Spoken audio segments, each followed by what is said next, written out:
in Game 2 of this series tonight. This is an important game, no doubt about it. See if Atlanta can get Derek Lowe going, keep their winning ways continuing. Braves have won 5 games in succession and enter play tonight, 5 behind the Rockies in the wild card. Rockies and Giants get set to play an hour out of AT&T Park. Luis Castillo. We're underway.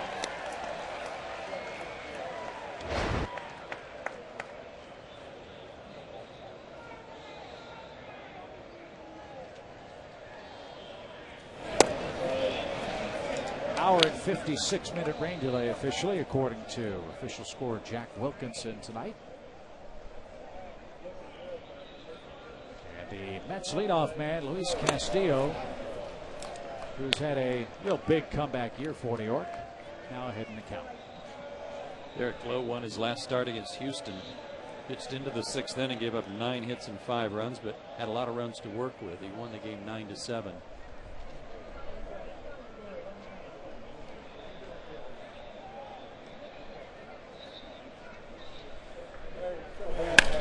Slap foul past Razor Shines, the Mets third base coach. And the count now even at 2 balls and 2 strikes. There's the line from that start at Minute Maid Park. His 14th win of the year. That leads the staff. And that's over the inside corner for the first out of the game. Good pitch from Lowe. Castillo retired. Good start. Like a nice changeup that backed up in there. 98th strikeout in 177 innings. And that's part of Derek's game. He is not a prototypical strikeout pitcher. He wants outs early in the count. Contact. Fastball. And he drops one of those in to Josh Toll. T-Money, you call it. I said it's tolling, right? Tolling. I said I think I said toll earlier too. So I was thinking about for whom the bell tolls. Yeah. Derek Lowe needs the bell to be ringing a little quieter in terms of the ERA. His last 4 months, not very good in terms of ERA. July was good, but at 5.68 for this month. We keep saying the catcher's name wrong. The bell's gonna toll for Weed. Yes. Chopper up the middle. Good play to his right, Infante. And all he can do is put that in his pocket as the Mets catcher bounces one up the middle and is 10 for 23 at his first stint in the big leagues this year. He's making contact. We'd heard about him choking up and spreading out to avoid strikeouts. Not a home run hitter, just a contact guy, and he's finding some holes. His Toll Lee. I thought you were going to say he's finding some holies. Here's David Wright. David 1 for 3 in the game last night, 5 for 11 against Derek Lowe.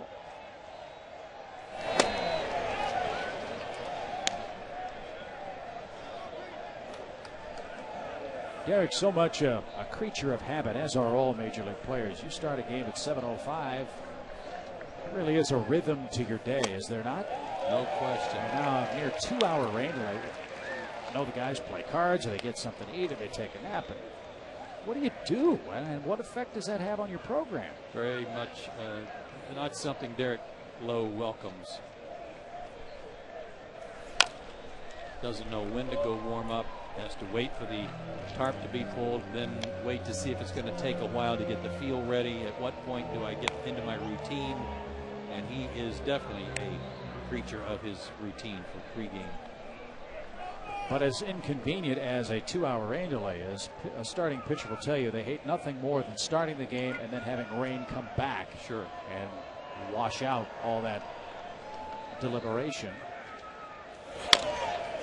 As that ball bounced foul past third. And in the case of Tommy Hanson, we talked about it last night, it can also be a terrible break if you give up an early run before the rain. It happened to him in Philadelphia. It cost him a loss. But certainly Bobby Cox at this stage of the season, with so much riding on every game, he doesn't want to have Derek Lowe go out there and pitch an inning or two and then lose him for a turn. you start the game, you want him out there and fight through the raindrops. Right pops it up. Ironically enough, to the right side. 2 outs. And Mets center fielder Carlos Beltran bats with 9 homers and 42 knocked in and a robust .330 team batting average.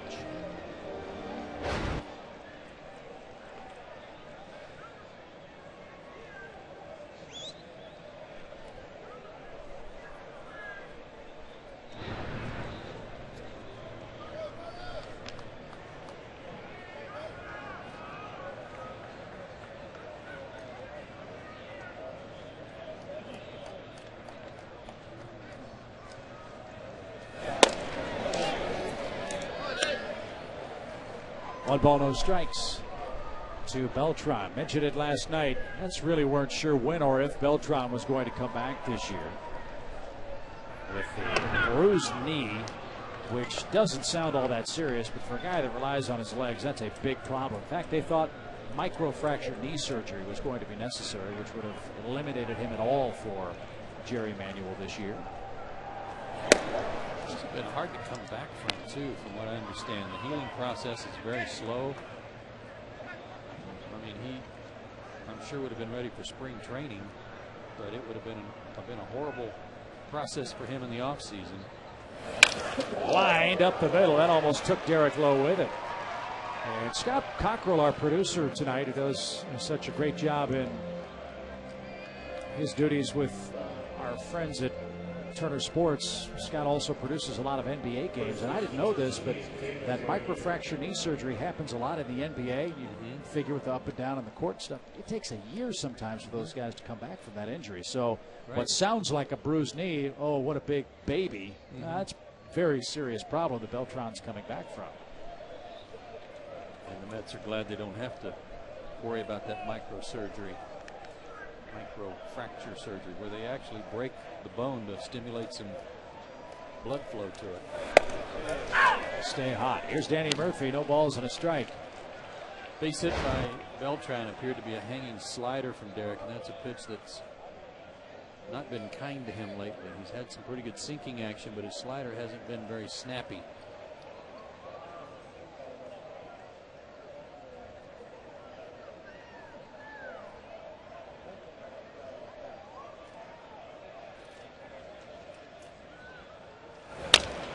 Little chopper hit towards short. And the toss across in time, and that retires the side. Mets get a couple of hits and leave them both stranded. Derek Lowe looking at his fingertips. You got to wonder about a blister.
Bobby Parnell from just up the road in Salisbury, North Carolina, 24 years old, 6'4", 200 pounds, out of Charleston Southern. He was a 9th-round pick in 2005.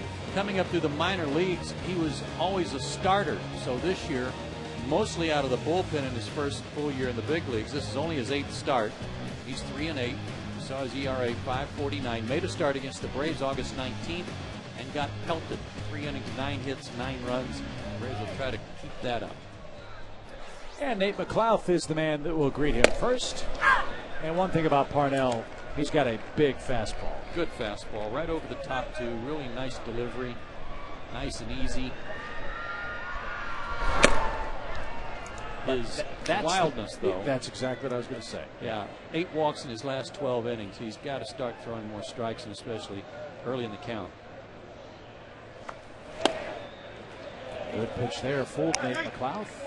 And the count to him is a ball and 2 strikes. What role is Parnell going to have for New York? You know their start pitching, at least the rest of this season. But as a starter, he's really been hammered. And the New York papers, Joe, were saying today, if he staggers in this start again, even with their pitching woes, he may be yanked out of rotation for the rest of the 2009 season. I think he's still destined to be one of their starters, if not next season. And certainly in the near future. He's just got too good an arm, but not if he doesn't throw strikes. The 62 season was the first year of the Mets' existence. 3-2 pitch popped up at a shallow center where Carlos Beltran patrols. And there's your first out, the bottom of our scoreless first. You saw Beltran flanking him in the Mets outfield. Reed and Francoeur. Infield, third to first, David Wright. Wilson Valdez at shortstop, Castillo and Murphy on the right side. And there's that man, Mr. Tole. Tole. Behind the platey. It's going to be that kind of night, isn't it? Yeah. Here's Prado. One ball, no strikes. Rough last month for Martin, hitting .203 in the last 20 games for the Braves. Never been an everyday player at this level until this year. And his average has really scuffled since those exertional headaches, I believe they were called. And he may be just a little tired. 3 for his last 25 after an 0 for 5 last night. And it's funny, you play in the minor leagues and are probably an everyday player. Prado was an everyday player in the minor leagues. You come up to the major leagues and all of a sudden you see guys gassed in September. What's the biggest difference?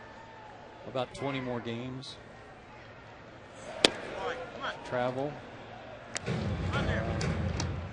The extra work you put in, if you're an everyday guy, you really got to save your strength. Any work you put in during batting practice, you got to kind of measure that during the season. Certainly take your ground balls if you're an infielder, or fly balls if you're an outfielder, but limit it. Fisted into shallow right center. That'll drop for a base hit. So Prado aboard. First, not a hit in the game. What about the attention, the so-called pressure? Is that even an issue? Well, I think it can really wear you down, Chip. The mental side of it as he fights this one off from Parnell. Good fastball from the Mets pitcher. Jammed him, but the result wasn't very good. I think there's certainly that to consider over the course of a long season if you're an everyday guy. It can mentally wear you down. Garrett Henderson bats, big hole right side with Prado at first, held by Murphy over there. 1 ball, no strikes. Plus, Martin's a guy that's never going to ask to come out of the lineup. He plays with a lot of nagging things that slow him down sometimes, especially with his legs. Usually has them wrapped. You'll never hear a peep out of him. And I know you've talked to Martin about winning the second base job and all of that. Is there a more grateful player for the opportunity that he has earned for himself than Martin Prado? No. And we've We've talked about what a good kid he is, how much he's earned the respect of his teammates and of Bobby Cox with the way he played and earned the job. And he's just dedicated to not losing it. So he puts in that extra work and whatever he has to do to keep it. Meanwhile, Parnell behind another hitter, Garrett Anderson, with 1 on and 1 out. 4 straight puts Anderson aboard, and that's again the bugaboo that he's got to really work on. A lot of walks and not a lot of innings. His last start, I told you about the Braves beating him 15-2. His last start was against Florida, and he got beat 13-4. He went 5 innings, gave up 7 hits and 5 walks in 5 innings on that occasion. Struck out 6, but too many base runners in a 5-inning stint. He pitched through over 100 pitches in those 5 innings. There's that line.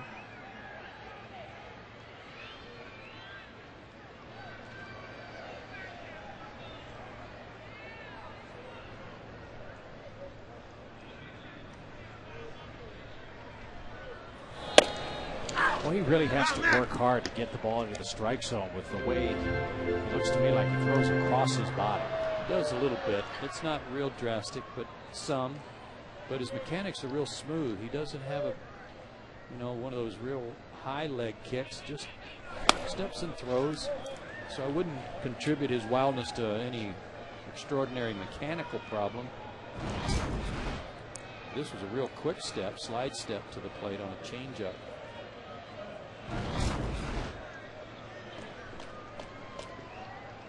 Spent most of the year in the bullpen. You'd figure he'd have a pretty good slide step. Let's see what he employs with a 1-1 count. High leg kick, been out of play 1-2.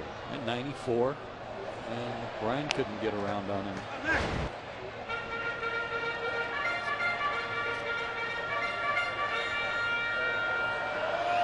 Phillies up 2-0 over the Nationals. That game's in the 7th inning. Cardinals were beaten by Florida today. Yeah, Marlins won 2 out of 3 against St. Louis.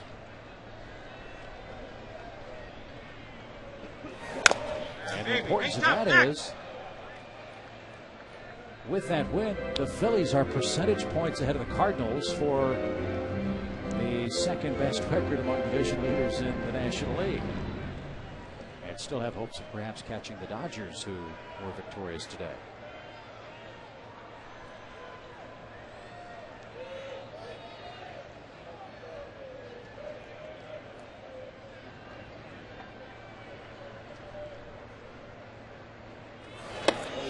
Good breaking ball, fooled McCann. 2 outs.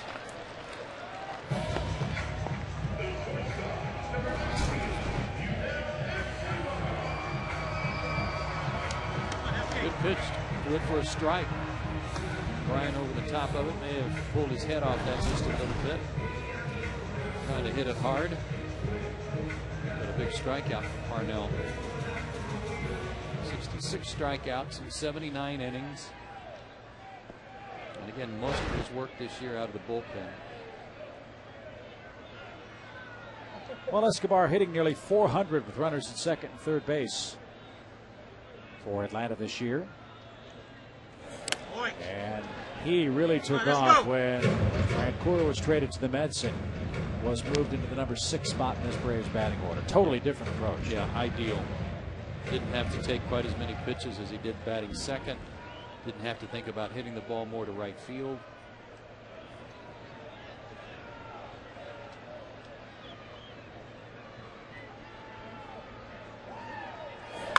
Oh, up and in. I think you got bat. I heard the click. I just hope it was the bat, not the bill of the cap on the ricochet, too. Escobar flipped. And fortunate not to have been seriously plunked. Like it's just above his right hand. Yep. But fortunate that he got out of the way. You can see how from this angle that ball riding up and in on him. He had to limbo to get out of the way, that's for sure.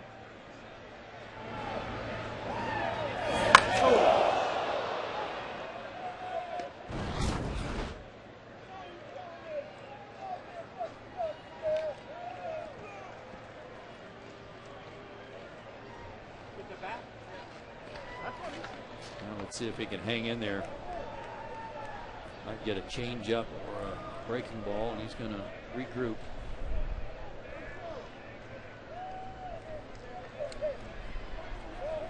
Mike Estabrook, the home plate umpire, will dust off the dish and let Escobar have another moment to collect himself. A wicked foul ball has the count even at 1 ball and 1 strike.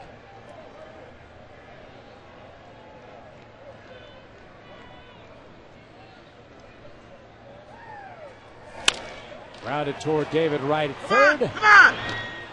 And that retires the side. Braves get a hit, a walk, leave 2 themselves in the very first inning. And we are scoreless in Atlanta.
You're from, remember, more saving, more doing. That's the power of Home Depot.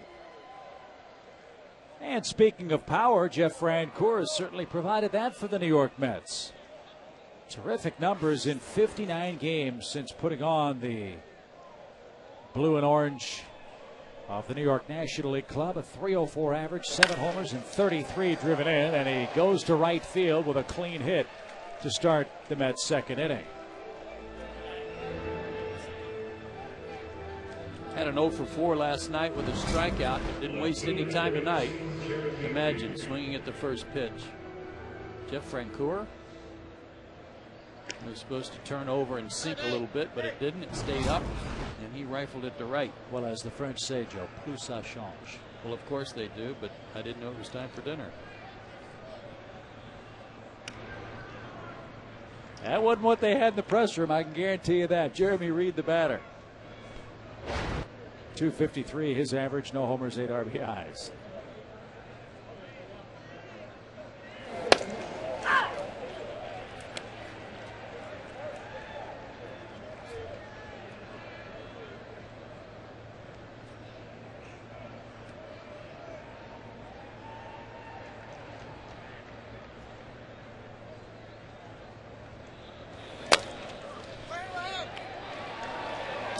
Derek Lowe fires to second.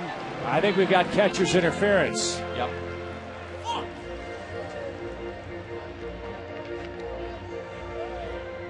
Catcher's interference. That'll be an error on Brian McCann. Heard 2 splats at home plate, but I thought it was the ball hitting off the plate. Knocked Brian's glove right off his hand. Immediately. Jeremy Reed's pointing back.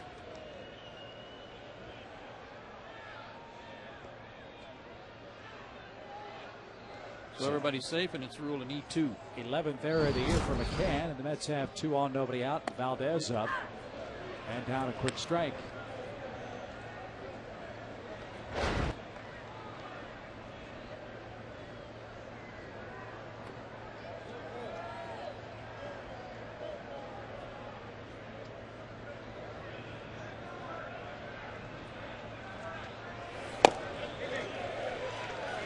And quickly 0-2.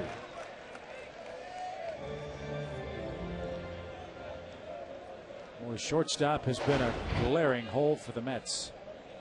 Opponent's batting average with runners on base against Derek Lowe has steadily gone up since 2006, and this year a .323 average against him. You can put an X on Valdez. He's down on 3 pitches. That helps. Only a .276 average against Derek with no one on base. That's a good sinker. So first and second, one out. Here's Parnell.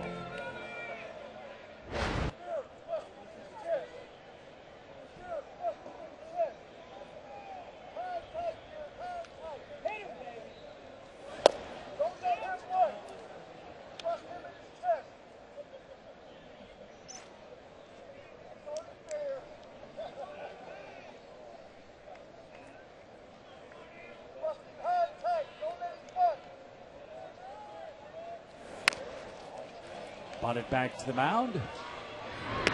And the play made to first. Runners move up. Good sacrifice for Parnell. That's his 3rd of the year.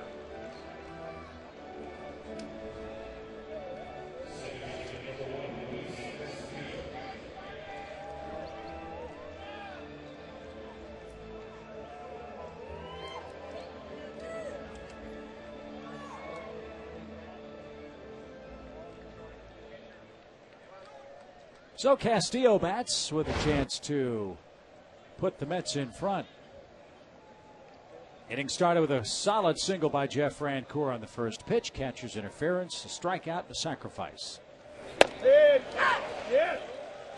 Now this is a guy, even though he struck out starting the game on a called 3rd strike, he doesn't fan that much. I figure he'll put the ball in play. And with Lowe's sinker, good chance he'll hit it to the left side. Braves shade him that way. Shows bunt. Not a bad idea with the dewy residue on the infield after a wet night here at the ballpark. It's a famous singer back in the 50s, too. Really? Had a big hit called Raindrops. Oh. Popped out a flat play. You going to sing us a medley of his hit? No, I don't remember exactly how. Have to rain on your parade. Just try to unwind after a pressure-packed rain delay show.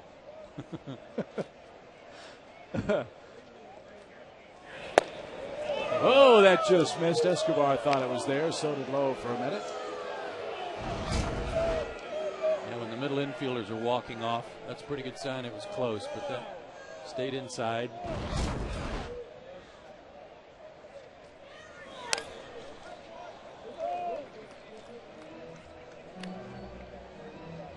Like he tried a 4-seamer that time just to maybe surprise him and get him tied up. And for the casual fan, 2-seam fastball, 4-seam fastball. What's the difference? 2-seamer's going to make it, cause it to move a little more than a 4-seamer. 4-seamer probably hold its line and rise a little.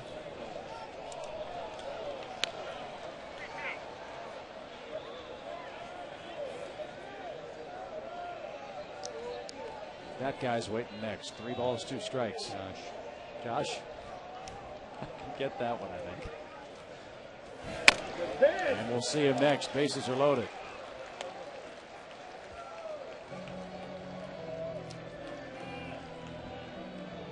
Got ahead of Castillo and couldn't put him away.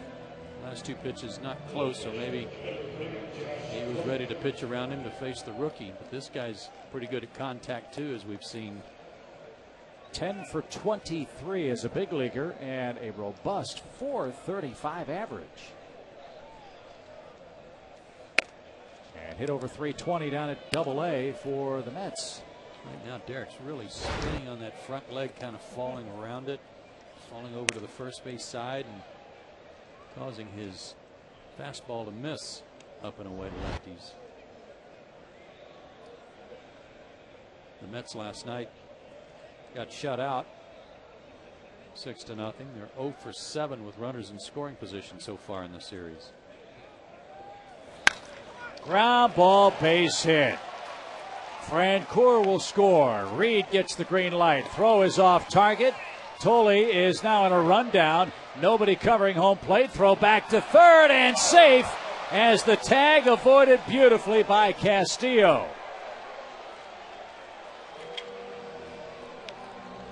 Derek Lowe authoring his own demise here with a 2-out walk and then a hit to the catcher, and it's 2-0 New York. That one stayed in the inside third of the plate. Tolle pulls it through the hole. And the throw from Church is way off the mark here, as you can see, and that caused Tolle to get hung up. But Brian also recognized that Castillo was a dead duck at third, and he made a bad throw, throwing on the run to Prado. So second and third, 2-0 New York, and you've got a base open and David Wright up. The problem is Beltran's on deck, and this is what the Mets certainly missed all year long. They had Wright, Beltran, Delgado, and Reyes together, a grand total of 25 games this year. That's it.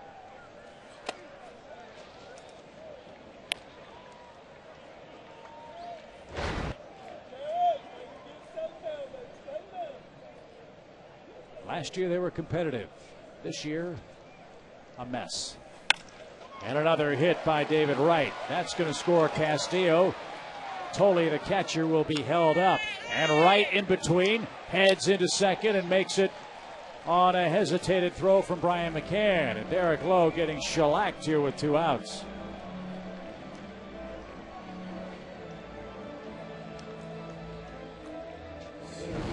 Brian Church has shown a very strong arm since he's been an Atlanta Brave. And maybe because that throw was so far off the mark on the first hit to him, he just airmailed this one. And certainly was a strong throw, but by overthrowing the cutoff man, it allows Wright to get in the scoring position. So now Beltran will be intentionally walked. That'll load him up. And Danny Murphy will bat for the Mets, who've scored 3 times with 2 outs. Very odd inning. 2 walks and catcher's interference have played a big part in the frame for Derek Lowe. We watched Derek walk off the mound after the first inning, kept looking at his throwing hand like you mentioned something about a blister, and I don't know if it's a blister or a callus problem, but he keeps looking at his right hand.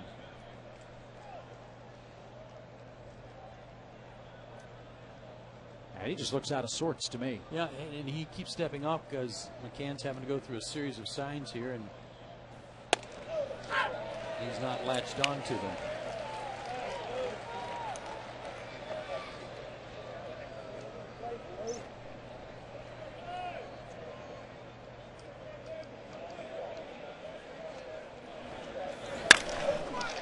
That ball smoked out towards second, but it will retire the side. The Mets score 3 times with 2 outs. Uphill climb tonight for Atlanta. Mets have drawn first blood at Turner Field.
Piedmont Hospital, the preferred healthcare provider of the Atlanta Braves. Visit PiedmontHospital.org.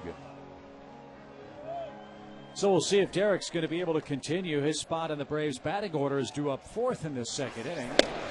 And a red-hot Adam LaRoche will start things off for the Braves, who trail by a 3-0 tally. No one in the Braves bullpen loosening up. Ground ball to first. Murphy's got it. And a good start for Bobby Parnell in the second. 1 out. Well, let's see if this helps Parnell to get a lead, a 3-run lead. See if he's able to throw more strikes and be more aggressive. It really is a game of momentum. We talk an awful lot about that and how momentum swings can change with one pitch, one play.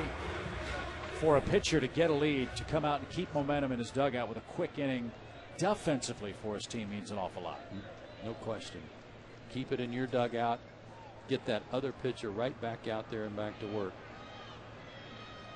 And now we are going to see some bullpen action. You might see Kenshin Kawakami begin to loosen up because he's been out there for a few days and he's more or less the long man.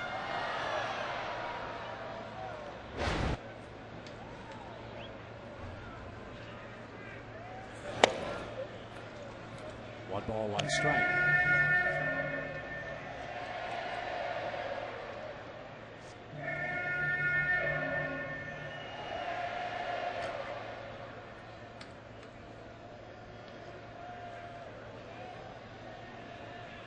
Omar Infante had a good night last night. He went 3 for 4. In fact, not too often in a National League game do you see the 7 and 8 hitters go 7 for 8, which is what LaRoche and Infante did last night. Chris Medlin. And Infante has his 4th hit of the series. That's a bullet into left. And he'll gallop into second with a 1-out double. So the Braves trying to come right back against Bobby Parnell. Infante has his 7th double.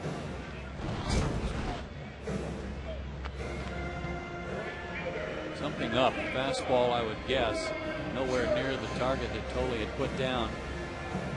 So again, command an issue for Parnell. This time he's fortunate that stayed in the ballpark. Ryan Church has been battling a stiff lower back. Let's see if he can beat up his former team, the Mets, tonight, hitting .274 for the year.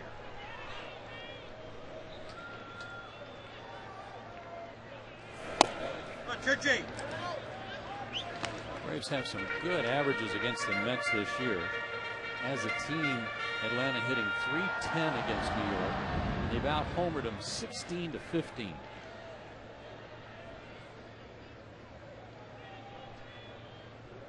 Church is 7 for 22 against his old club. Make it 8 for 23. A base hit up the middle. Infante around third will score without a throw. And the tying run comes to the plate for the Braves in the second inning. Let's go. Out.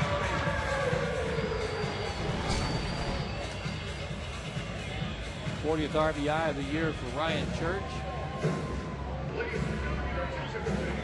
As I've heard someone say many times, bites the hand that once fed him. I've heard that a time or two. Greg Norton will indeed pinch hit. But he doesn't bite hard. So not good news. Derek Lowe knocked out of the game with an apparent hand problem. We pointed that out when he came off the mound in the first inning. It looked like to me he was looking at the knuckle of his index finger.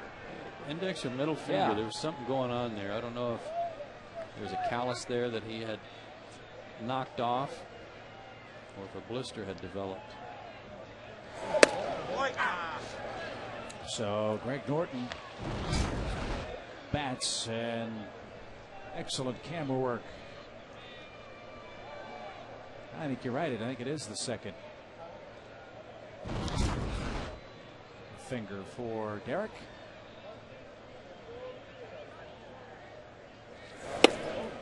And 0-2.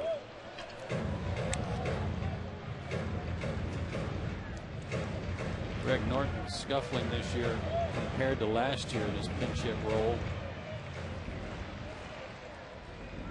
6 for 56 against right-handers.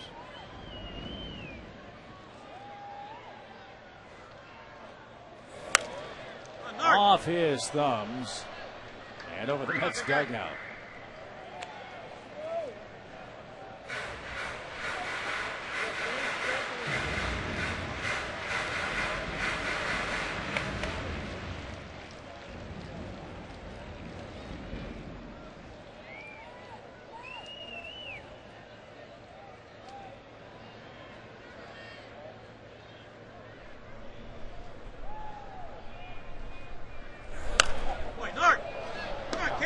On that fastball from Parnell.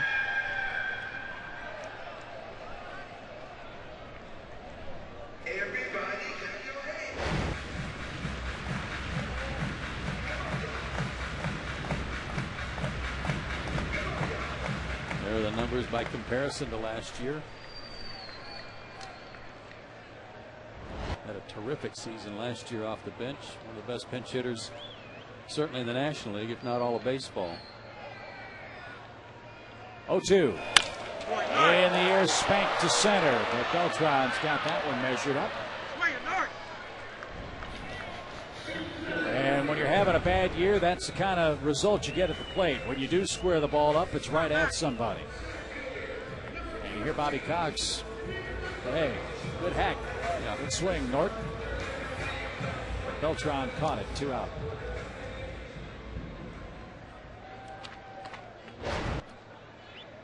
Here's Nate McLeod. He too flied out to center fielder Carlos Beltran. He's hit safely in 9 of his last 10 with Atlanta.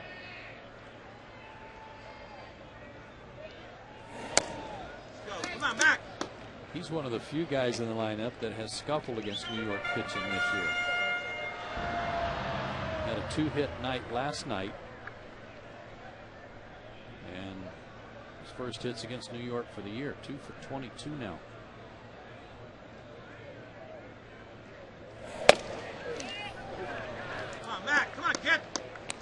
You can see how this guy Parnell could be good. I mean, that popped the leather just off the plate at 94. If he figures out how to corral his fastball and make it effective inside and out with strikes, he could be pretty tough. And human nature being what it is, look, the umpires aren't going to reward pitchers who don't throw strikes consistently with strikes that may be an eyelash off the plate. Sure. So to get more strikes, you have to throw more of them. In the case of Parnell. And there you see almost an even split in his 39 pitches so far tonight.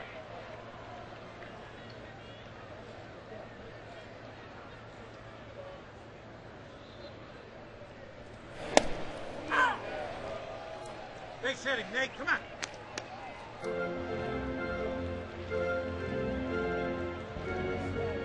Church has 6 stolen bases, 6 out of 8 for the year. With Nate up there, if he gets thrown out, you got the leadoff man starting the next inning. Not going. 2-2 pitch is back and out of play, foul. Braves don't run much as a club. In fact, Atlanta has just 50 stolen bases this year and have only tried 73.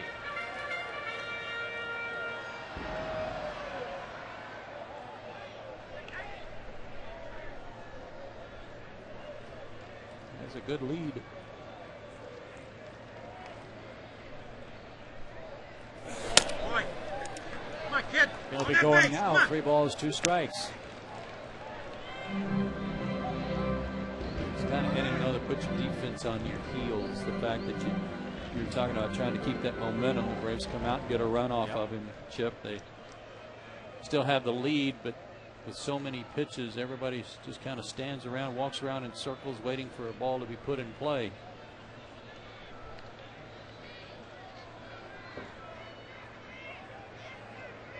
Church goes 3-2. And McLeod wearing out that section of the ballpark. 4 foul balls in this sequence. Into the second deck off to our left.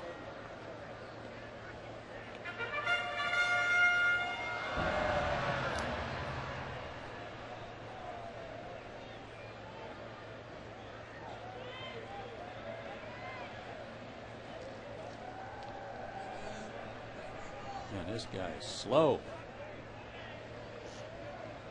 He must have been watching Steve Traxel when he was coming up through the Mets system. Oh. Nobody was as slow as Steve Traxel. Tipped and caught by Tolley. Did I get it right? You did. Parnell gives up a run, but not the lead. 3-1 after 2.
Big Smile Seat Upgrade, sponsored by Dr. Deborah Gray King and the Atlanta Center for Cosmetic Dentistry, the place in Atlanta to get a beautiful smile, and beautiful smiles on display tonight. After a nearly 2-hour rain delay at the start of our proceedings, Derek Lowe does indeed leave with a hand problem, and Chris Medlin will relieve him now in the top of the third. We're being told that it's a blister on his ring finger on his right hand. So something where the ball was resting on the ring finger that created a problem for him. So Chris Medlin faces Jeff Rancour, who singled on the first pitch he saw in the game and scored the game's first run as well.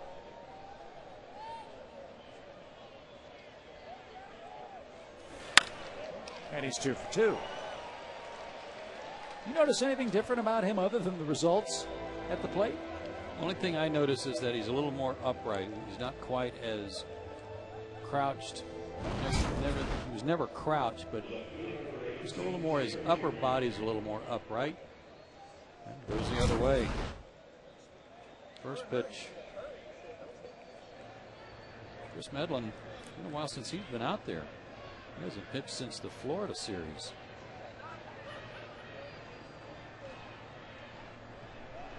Jeremy Reed reached on the catcher's interference play. Lowe gave up 3 runs tonight. 2 of those 3 were earned. Apparently they score the catcher's interference error differently than a standard fielding error.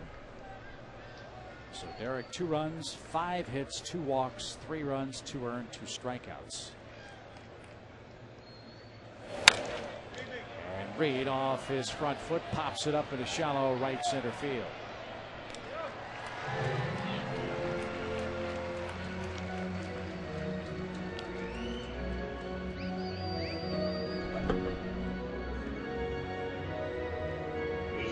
Here's Valdez. He struck out on 3 pitches his first time up.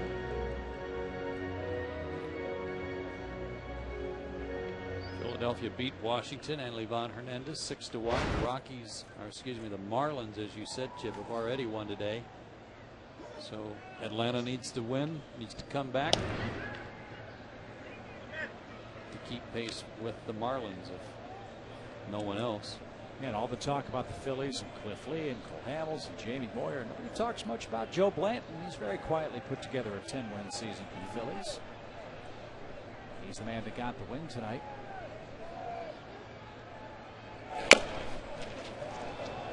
Jason Worth, one of 4 Phillies with 20 or more home runs this year. It is 34th for the Phillies. He's had a great year. Boy, has he ever. He's not the guy that most people talk about when you talk about the Phillies. It usually starts with Ryan Howard and Chase Utley and Jimmy Rollins, but his teammates know how valuable he is.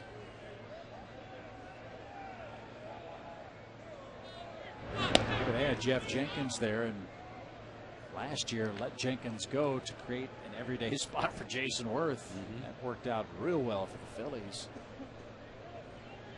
And we will see at the end of this homestand. Phillies are here in town on Friday night. And pitch, Valdez 0-2. You might remember that when Chris Medlin was working his last few games, including 3 of those 4 games at Florida, the 1st, 2nd, and 3rd of September, he was getting knocked around a little bit. Back-to-back days and then back-to-back-to-back days. He probably needed a little rest. Liner on an 0-2 pitch. That's one he wishes he had back. And Parnell a chance to move a runner up. As Medlin upset with the location of this one. Loopy hanging curveball. He wanted it outside and had way too much in the middle of the plate.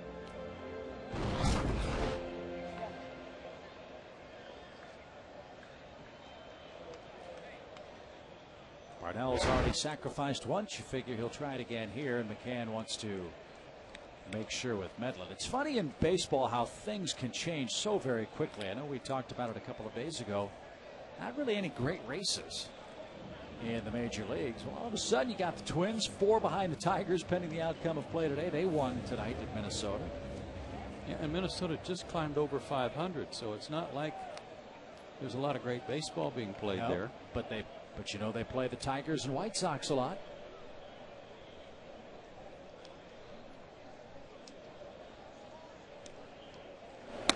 And that one off the glove of McCann. He flat out missed that thing, and luckily it dropped at his feet. I think it hit the umpire. Saved him. Went right off the web of his glove, and I think might have hit Mike Estabrook and kept it from getting to the backstop. Let's see here. Waffled the glove, and yeah. Came back to him. So all of a sudden the race is tightening up just a little bit. In fact, the Cardinals, great stat from our main man Hal Galima. Carpenter, Pinheiro, and Wainwright for St. Louis since July 1st were 29-2 at one point. 29-2. Last 2 series, the Braves beat Pinheiro and Carpenter. The Marlins beat Wainwright and Pinheiro. 4 losses in their last 2 series for that Cardinal trio. And there's the bunt. And it's a beauty. Only one play. Sacrifice. Nobody's covering the plate. But no advance by Francoeur, who took a long look down that third base line. You know, that's a pitcher's responsibility. If the catcher's going to make the play, come on in and take his place at home just in case that runner keeps going. Don't be a spectator. It's a good bunt by Parnell. 3 guys could have fielded it, but look at Medlin. He's just watching. LaRoche was the guy that was actually closer to the plate. Got to pay attention.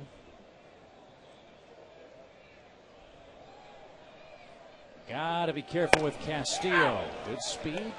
He'll bunt, chops the ball. Yeah, but this is the guy that I think was the difference in the last inning. 2nd and 3rd, 2 out. And Derek got ahead of him and then couldn't put him away, wound up walking him, and then gave up back-to-back hits to Tolley and Wright. But a much more accomplished hitter than Tolley, who I understood, is 2 for 2. Yeah, but he was ahead of him. And, right, I agree. Castillo fouled off a couple of pitches, as I recall, and then wound up walking.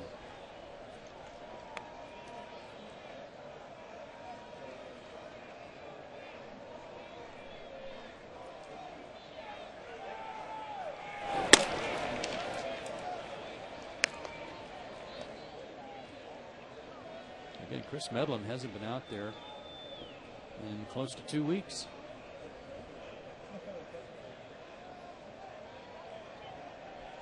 The delicate balance between rest and rust. There's that little chopper back to the mound. Funny spin. Chris hangs with it and makes the play. Mets get a couple of hits, leave 2 more stranded. They've stranded 7 men in the game's first 3 at-bats.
Go. There's nothing stopping. And the right guys are coming up for Atlanta. Prado, Anderson, McCann, then Escobar, the first 4. Again, talking to Chipper before the game, that seems like about 8 days ago, but it was when I got to the park before this rain delay. Well, it was about 8 hours ago. Yeah, he said that it was better today. The groin strain was better. And he's hoping to play tomorrow. I said, what happens when it hurts the most? And he said, when I run. He said, doesn't hurt to hit, just when I run. Liner fair and inside the bag at first. Prado's got an extra base hit. Francoeur has to dig it out. And look at that throw from Jeff. Boy, a beautiful relay. But a great start for Atlanta. Leadoff double brings the tying run to the plate. Good for Martin also after that 0 for 5 last night. Single and a double tonight. Fastball up, letter high, slashes it down the line. I don't know what this got hung up. It's right up under the padding. Just died. And then comes the laser, one hopper to right. Remember a couple of years ago we were working in the exhibition games against the White Sox here at Turner Field. It might have been Jeff's first full season in the big leagues. And he made a throw like that from right field, and he overshot everybody. As Garrett Anderson bats and backhanded stab, and Parnell saves a base. Good play. Bad break. One out. I do remember what you're talking about. Jeff airmailing it to the backstop. How about this bit of glove wizardry? That's what I found. Martin was headed to third, but he didn't want to run into an out after the ball was collected. So a tough break there. Our old friend in Seattle who had a way with words, you know, the rye bread and salami guy, who said, a bit of prestidigitation there. But the throw I was talking about from Francoeur went all the way from right field into the White Sox dugout. And Jim Budcar, great audio guy who has microphones secretly planted just about every place. Come on, Mac. We heard the blood-curdling scream of Ozzie Guillen as the ball came lasering in his way.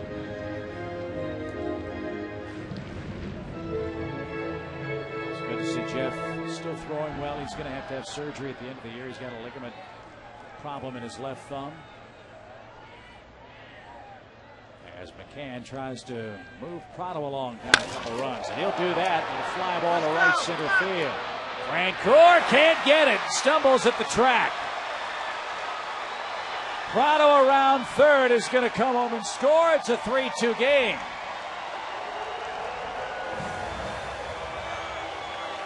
Ball is jumping off Brian's bat again.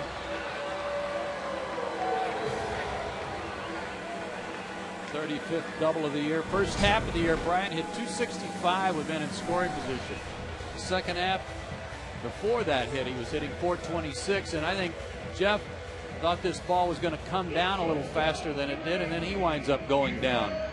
His route to it was a little sharp, and then the little man in the grass tripped him up. Ken had thoughts of a triple here, but wisely held up. I don't think Brian's going to let Jeff hear about that. And he's grabbing the back of his left leg. That's not good news. No, I hope that was just a loosening up grab. I just think Brian will let Jeff know that was a rather artistic route and right. 3-2 game. Here's Yunel Escobar. Again, one of the best hitters in baseball with runners in scoring position. A chance to chase home McCann. And he was thinking about it. Strike one. Mets have blown 8 leads of 3 or more runs this year.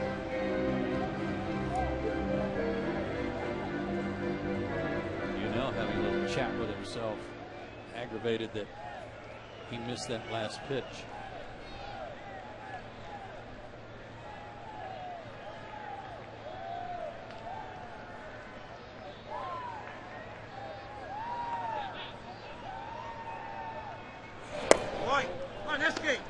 Getting closer to the pitcher spot at the bottom of the order, so as that happens, out of the Braves bullpen, Kenshin Kawakami does begin to loosen up.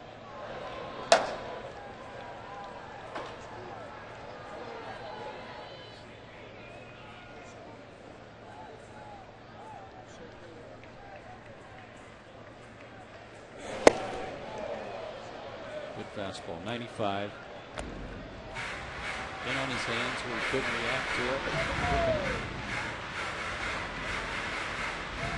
You can do that to Yunel when you feel like he's diving across the plate and covering the outside too well. But you better make sure it's on a pitch where he's not guessing with you, because he can turn on the ball too. Huge lead at second by Brian McCann. Now the 1-2 count to Yunel Escobar, and time requested by the catcher. Come on, escape.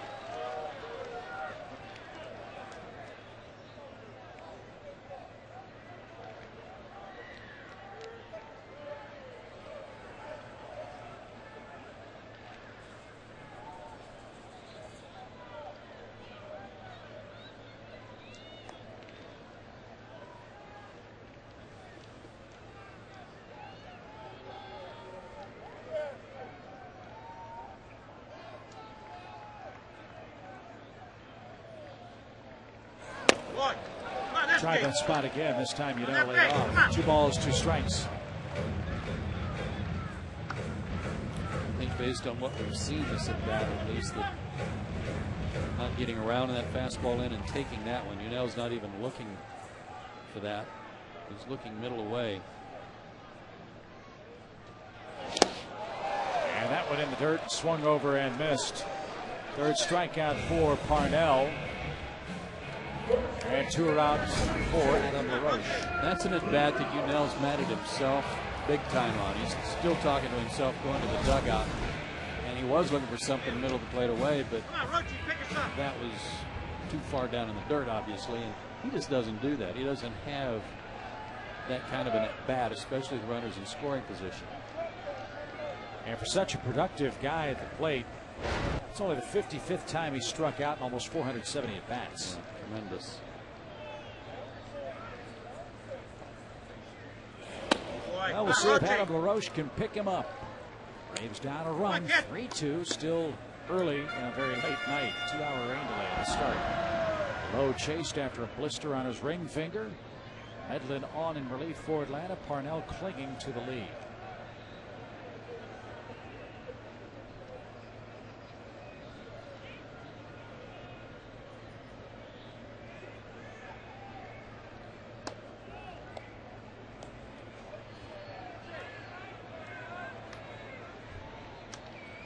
Having a hard time getting together, isn't he?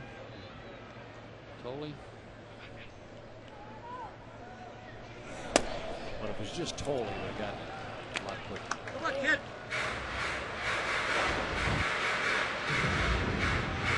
An amazing stat for the Braves this year. Those 2-out runs. For a lot of the year, they had the most 2-out runs.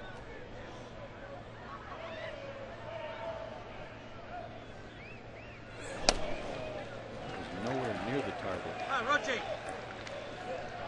Come on, kid. 57 pitches already for Parnell, and he's not out of the third inning. 33 balls, 24 strikes. Excuse me, reverse that. 33 strikes.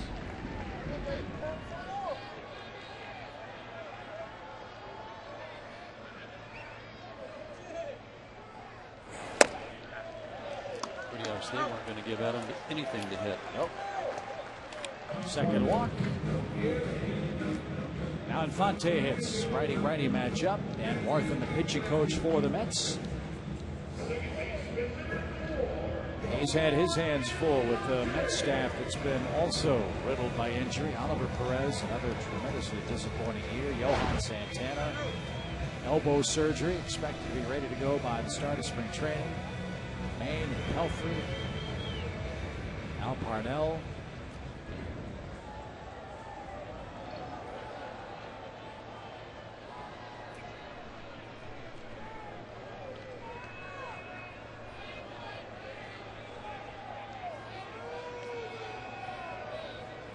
Hot hitter up there.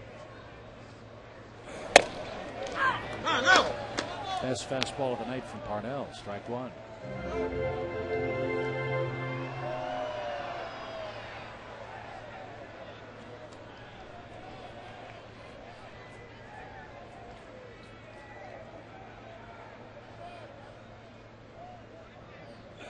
Amy. No, no. Come on. When a guy has this much trouble throwing strikes, Chip, one of the things a catcher can do is really give him a good target, you know, give him something to shoot for. But Tolley is setting up so late. It's almost like Tolley's got to guess where he's going, left side or right side.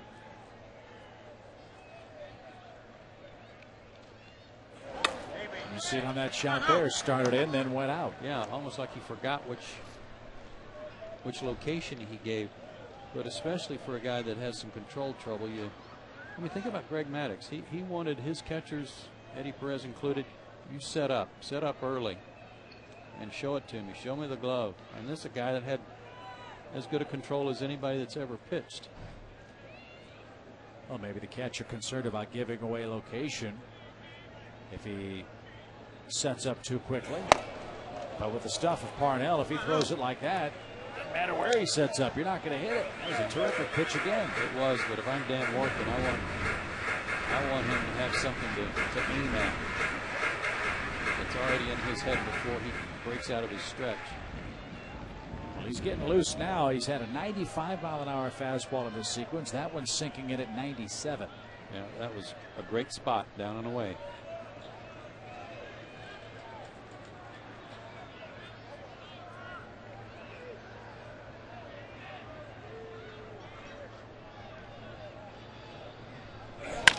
Up the middle, base hit.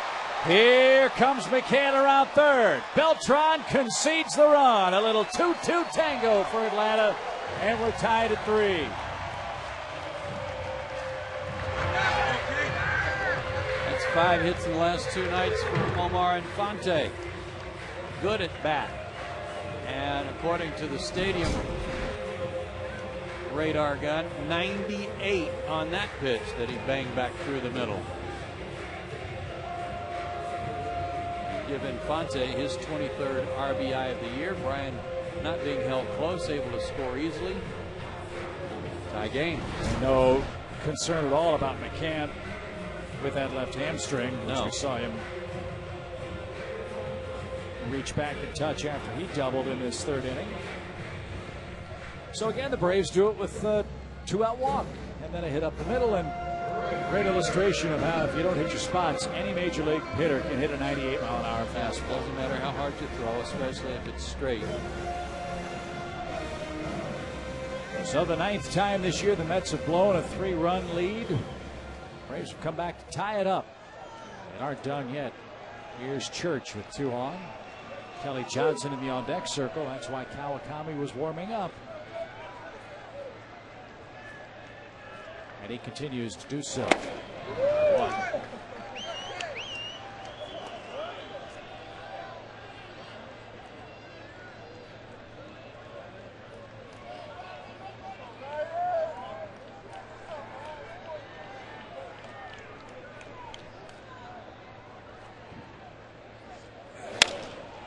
In the air down the left field line and slicing into the seats, foul.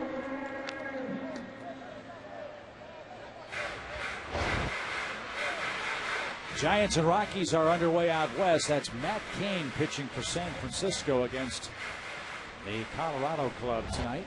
Going for the sweep, aren't they? Going for the sweep. If the Giants win, they're a game and a half back in the wild card. Jorge De La Rosa is 14-9 and goes for the Rockies.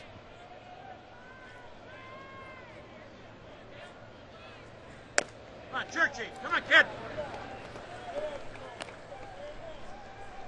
Ken Takahashi Oh, is up for the Mets.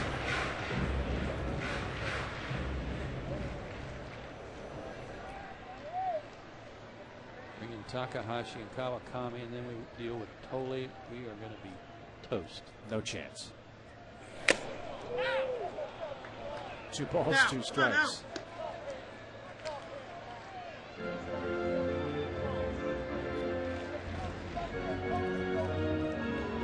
Wild game at Fenway Park, where the Red Sox held a 5-3 lead after 6. The Angels have just scored 4 times to now lead 7-5. And are threatening again in the 8th inning. It's a first-round matchup potentially in the American League. And that just missed. Full count. 24 Good eye. pitches Come on, this base hit, inning. ball 4. Come on. Bobby Parnell, and he wanted that last one. Don't blame him. Again, if you don't throw strikes, you're not going to get close calls. No, you're not. And he's been all over the place. Runners will move with 2 outs. And it's grounded. Baby. Foul. Glenn Hubbard, a good play. You know, if it's a long inning at all, Glenn Hubbard is very well protected down there. At Yes. the end of the inning, he is lined with guards. Like Robo Man. And just as soon as you say that, somebody tries to help him out. Yeah, somebody needed one. Back pocket's full. He's got the elbow guard.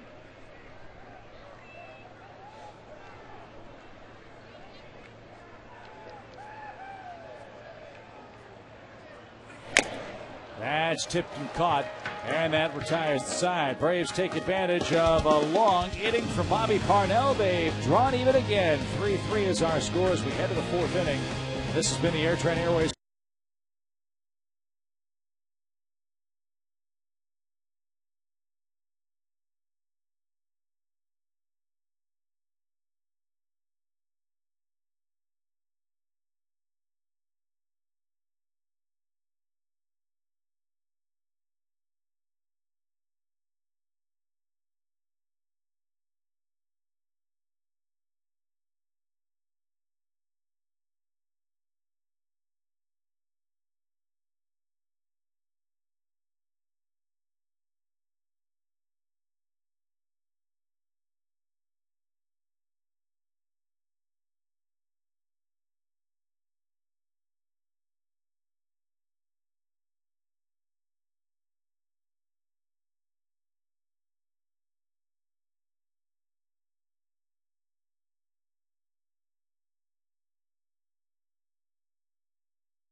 momentary reprieve for Bobby Cox's bench. And down low to Josh Tolley, who's 2 for 2 and has knocked in a couple of runs. I needed to look up, see where Josh is from, see if he's from Jackson Hole. He's from Illinois. Ground ball hit towards second. Off balance. Okay, thank you. That's a whole lot better. Yeah. Hey, here's tonight's Toyota Tacoma trivia question. Al Galima said he would take it easy on us tonight. We're about to find out. What's the longest winning streak to end the regular season in Braves franchise history? That goes all the way back to Boston now. To end the season, the longest winning streak. Now, we don't have to give you the year, right? I hope not. No. Okay. So it's anywhere from 1 to 162. It is. It is indeed. As David Wright bats after a Tolley roller. Took care of the Mets catcher to start the inning.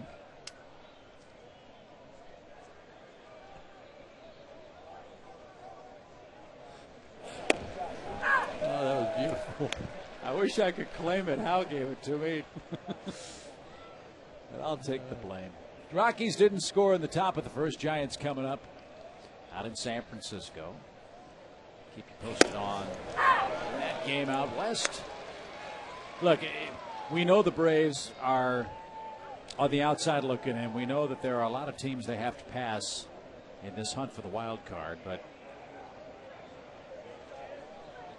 they got a couple of advantages. One, they're playing within the East the rest of the way, and 12 of their last 18 games, including this one tonight, are at home.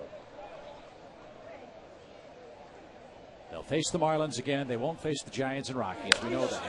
Right. As LaRoche should put that one in his back pocket, and he will.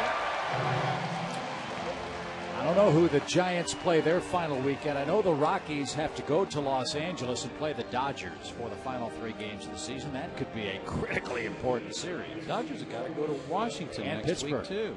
And Pittsburgh. Yeah. In fact, they didn't see Pittsburgh until their just completed series in Los Angeles. How's that for a weird schedule?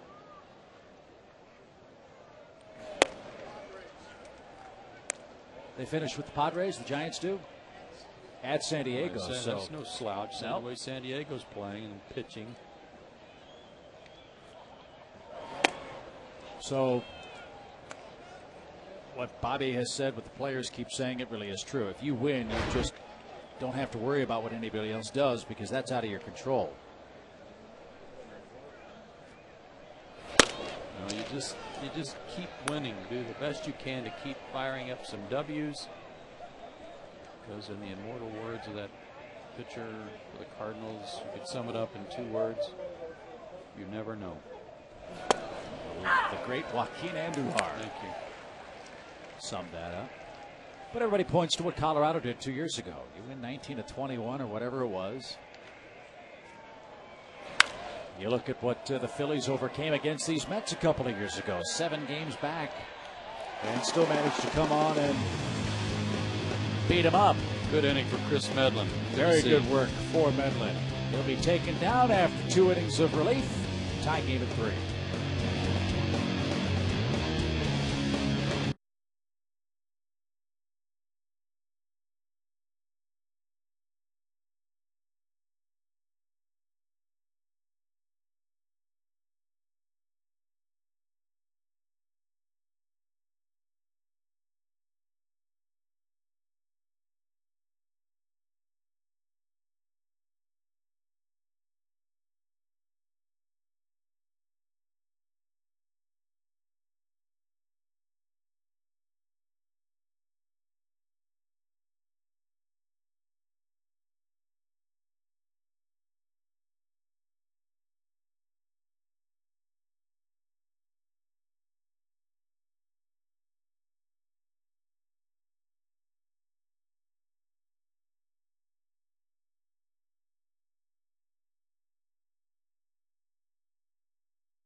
You can just hear, we know we're going to get it wrong, but just hearing the disgust in Hal's voice, totally surrounded him. Got it wrong was priceless.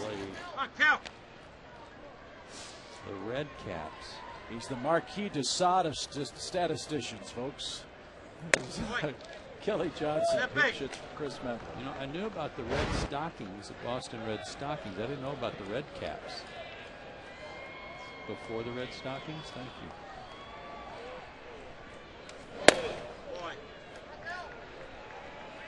They were the Pilgrims, too? Were they at one point the Pilgrims, Hal?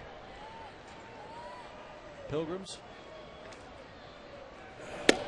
Balls and strikes. Kelly Johnson here. Bobby saying, now you're ready. Still a good hitter's count.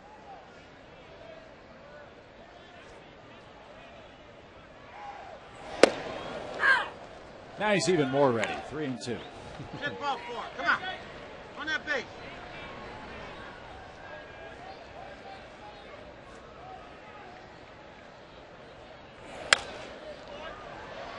Might want to stick a fork in the Texas Rangers, it appears. Why is that? Losing 4-0 to the A's and being one hit at home tonight in the 9th inning. Final one hitter turned in by Oakland tonight. Wow. Rangers were a club that just a couple of days ago knocking on the door of the Red Sox in the wild card. 4 in a row they've lost. Broken bat, look out, barrel sails into the seats. And Kelly Johnson is retired on a 95-mile-an-hour fastball, and that thing was very, very dangerous. 4-3, the official scoring on that play. Look at the spear on the end of that bat. Scary stuff. Come on, Nate.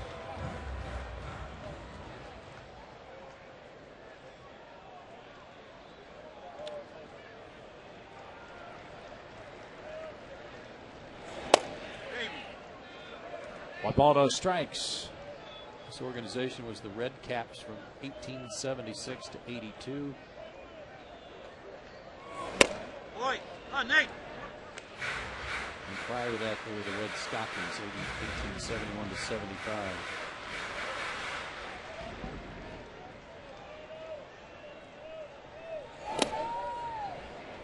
They had another interesting name change. I don't know what caused it. They were the Boston Braves from 1912 to 1935, but then from 36 to 40 they were the Boston Bees before going back to being the Boston Braves.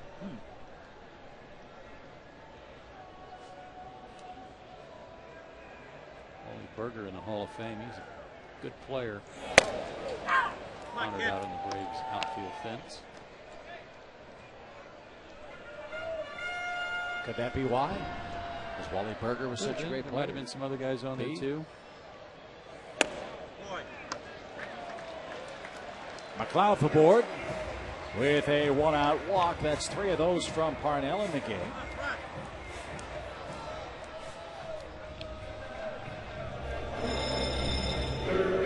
No one throwing in the Mets pin, but I think that's about to change.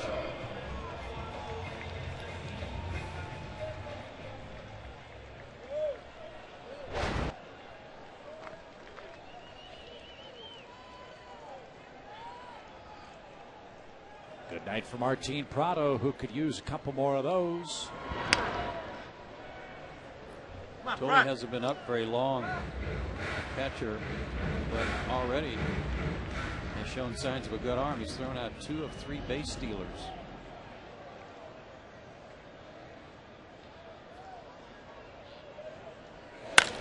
Hot shot off the glove of David Wright at third base. And moving on to third is Nate McLeod. And heading into second, Prado. He never stopped running, and the Mets took their sweet time getting the ball back into the infield. Man, did he smoke this ball. Fastball up again. He's made some mistakes to Martin up that he has clocked tonight. Just ate David Wright up. Got to be a base hit. Martin hustling all the way. Gets into scoring position too. Jeremy Reed playing left field. Wasn't sure what he was going to do with the baseball until it was too late. And it is a double.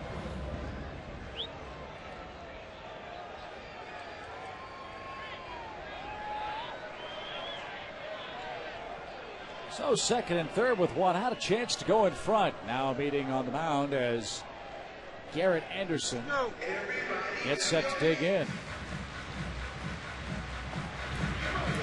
This will give Ken Takahashi a little more time to loosen up.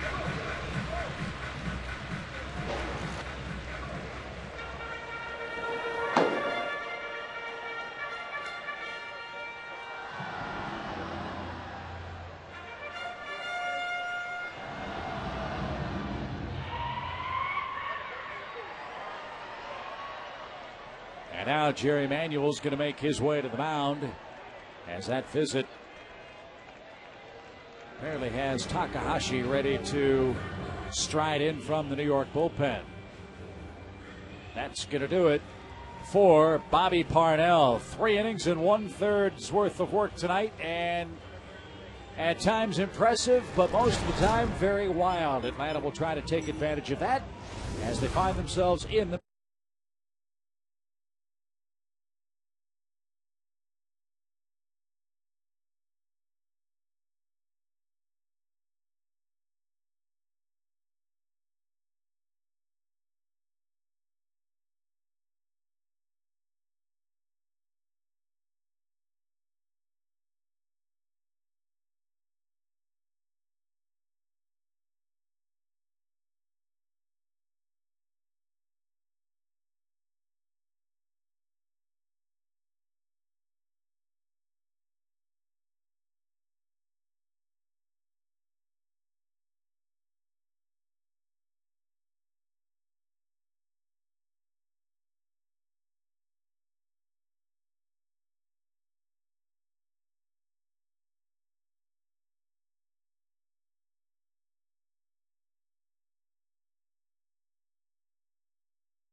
Ken Takahashi to Tole, the battery for New York, as they try to keep this game tied 3-3. Takahashi worked a third of an inning last night, and the only batter he faced was Garrett Anderson, who grounded out to first. Grounder to first here might play to run with 1 out. Murphy's cheating in a little. David Wright is maneuvering everybody defensively. Wright's even with the bag as Takahashi to Tole. This is outside. 1 ball, no strikes.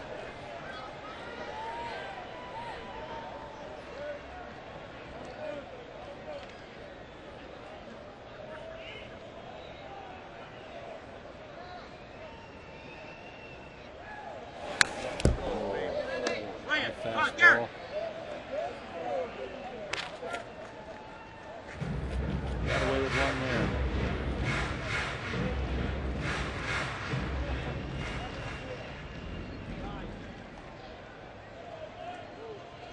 McLeod at third, Prado at second.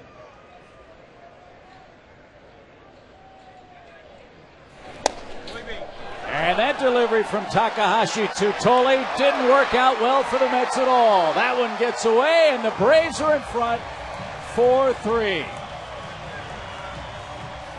That looked like a pass ball. I don't think he got crossed up here. Oh, he just tried to backhand a pitch that was running away from him. The ball was moving more than he expected.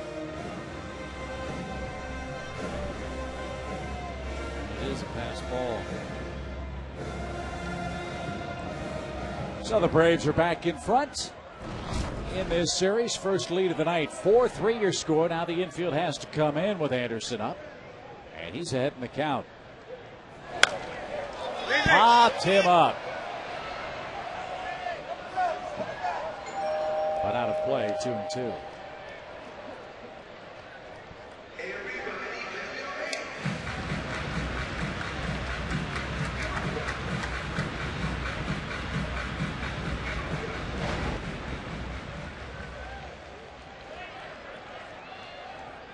Let's see Takahashi decide to challenge him with another fastball. That's what I'd like.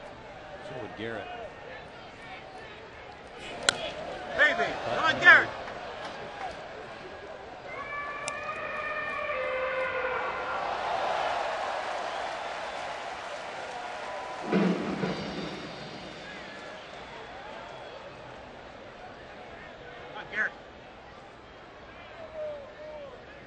Takahashi looks in to Tolley.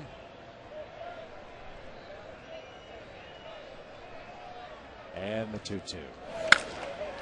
High fly ball center. Will that be deep enough to chase home Prado? Negatory. A good throw. 2 down. Brian might have learned something though in the way that Garrett Anderson was worked. Max, one of those guys with good numbers against the Mets this year, including his double and RBI and runs scored in the 3rd inning. Hitting .363 now against him with 3 homers and 10 driven in. And he's heating up at a good time. He had a real long hitless string on the road trip going. A 10 for his last 19 at the plate. August was not a good month for him, especially the second half of August, but I think he's kind of got his second wind here. He's had a couple of days off from the schedule and David Ross spelling him.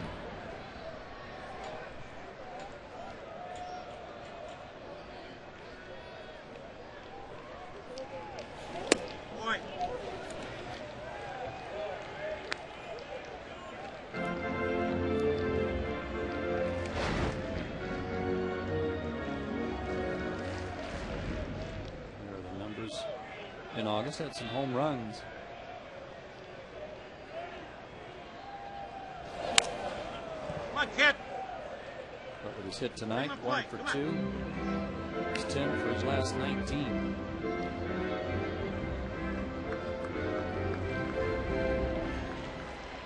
Be a nice run to get there, 90 feet away. And Martin Prado, 4 runs across so far on the night. All of them belong to Parnell, who has since departed.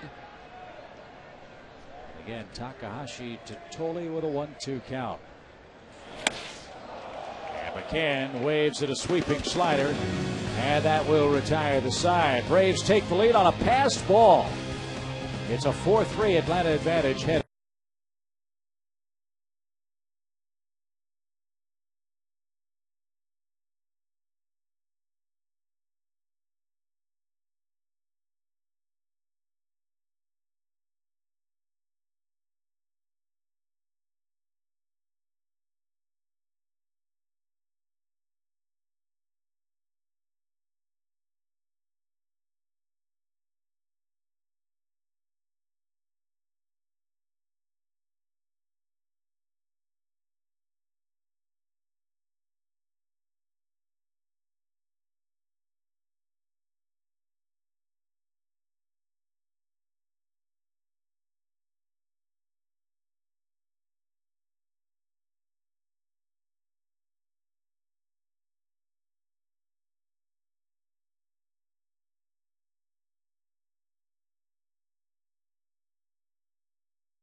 Well, no rain after a very, very thunderous start to the proceedings tonight here in Atlanta.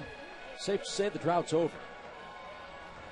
It's been very moist around here for the last week and a half, 2 weeks, and it's supposed to get rainy again tomorrow too. That's why this game was so important to get in. Neither team wants to mess with a doubleheader, or with the Braves still in the hunt in this wild card race, don't want to have to come back to Atlanta and play the Mets either at season's end or on a mutual off day. So 2-hour rain delay at the start, actually 1:56 officially. And Kenshin Kawakami is on for the Braves, trying to protect a 4-3 lead now as we head to our 5th inning tonight. He hasn't pitched in 10 innings since the Cincinnati series. Gave up a couple of runs, couple of hits, couple of walks. And this will be his 3rd relief appearance.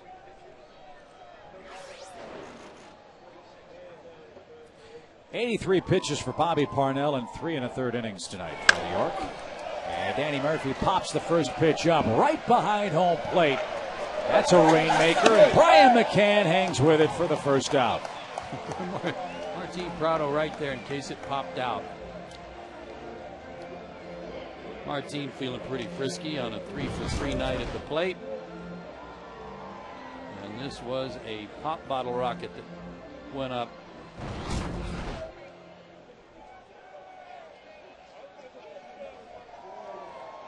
Jeff Rancourt 2 for 2 in the game tonight. First pitch hits. And lots of strikes thrown to Jeff, too. Haven't really seen him in a situation where the Braves have forced him to do much chasing in his first 2 games of this series.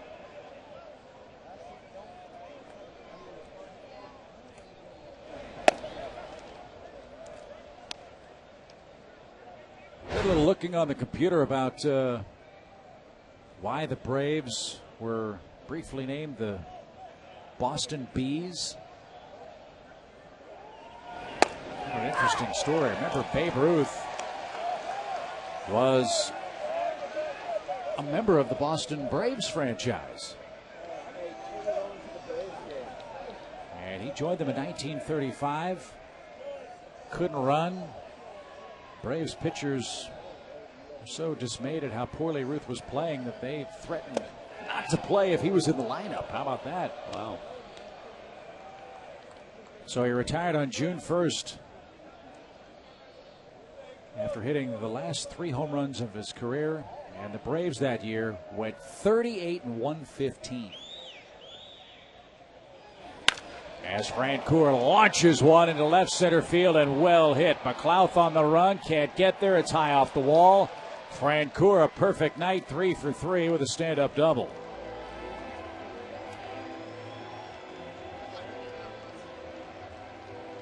Big night for Jeff.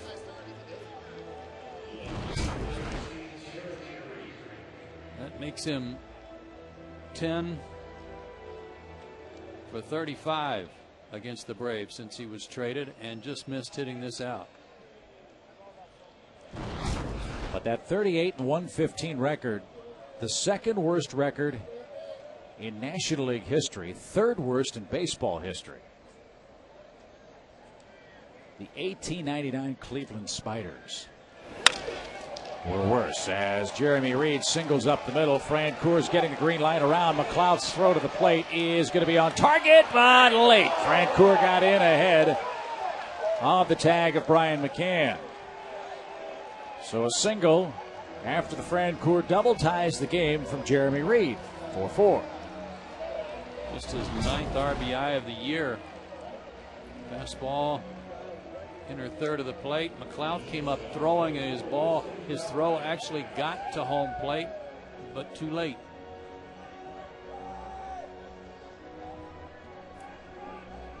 Brian was out in front of the plate too. Maybe he wasn't anticipating that throw getting there. So the Mets are back at even water in this 5th inning. Here's Valdez. He has struck out and he has walked. But the ownership of the Red Sox wanted to change their team's image from the woeful Braves to the Boston Bees.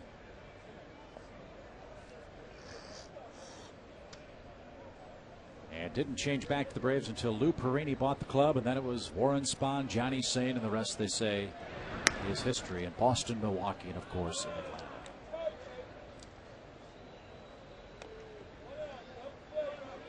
Short-lived lead for the Braves. Kawakami, again, not having pitched in 10 days, comes in, gets the first guy, but a double and a single tie it. Bunt attempt by Valdez, and it's a beauty.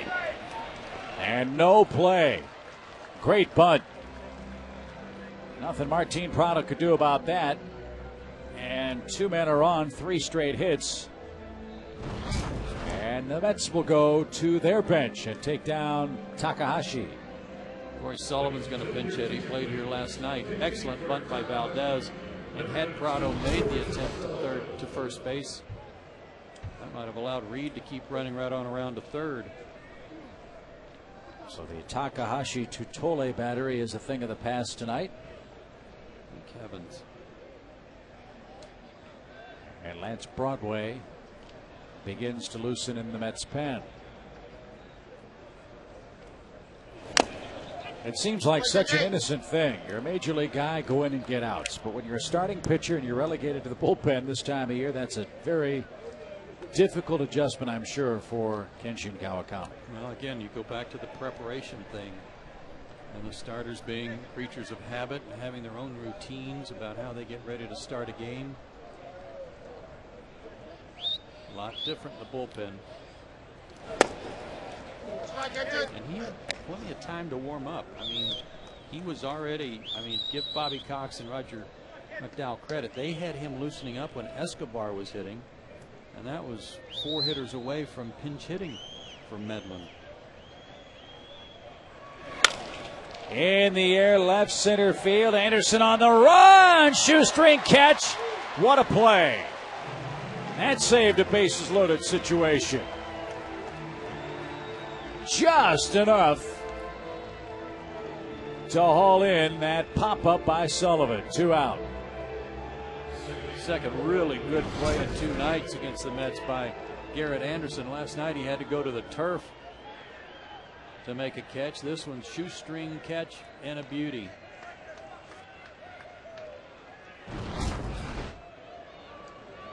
And a good job by Sam Holbrook, the umpire, to get out there and get a clean look at it. And he got it right. And now Castillo is up.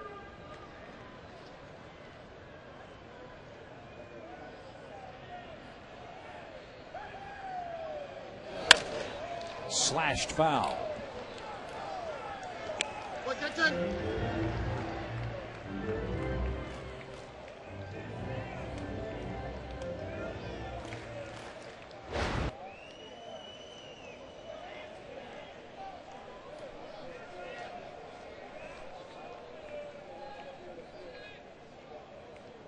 It's ahead.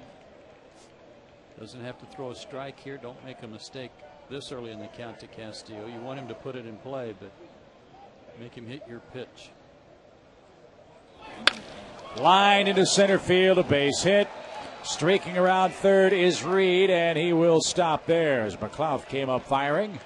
And now the Mets have him loaded. 4th hit of the inning. When Nate was on that one quickly, it's hit hard. So it got to him fast too, but got to it, got rid of it quickly, which forced Razor Shines to hold Jeremy Reed at third. Fastball had a lot of the plate, and a chopping action there from Castillo resulted in a bullet to center. And holy moly, here comes Tole.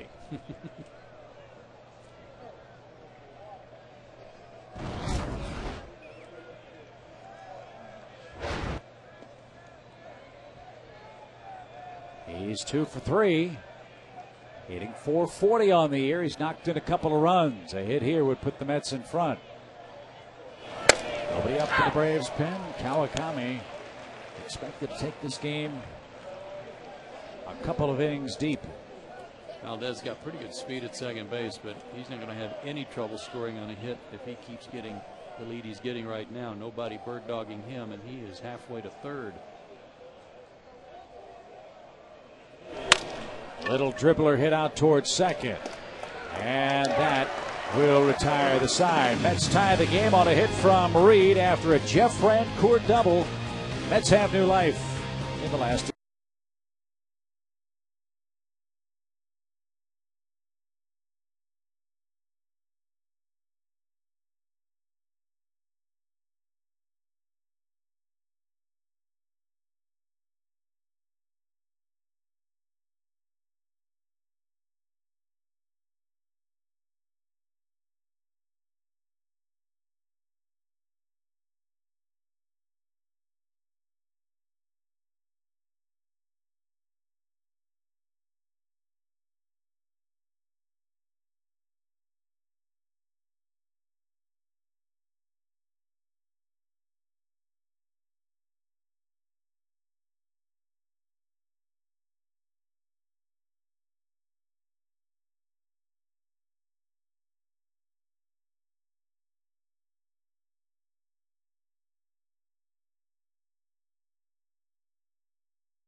Club has had a ton of chances to score in this game. They have left 10 men on base in their first 5 innings, and despite having 11 hits, find themselves in a tie game with Atlanta. The Braves themselves have left 6 on, and will have the middle part of their order coming up against Lance Broadway, who's on for the 6th time tonight.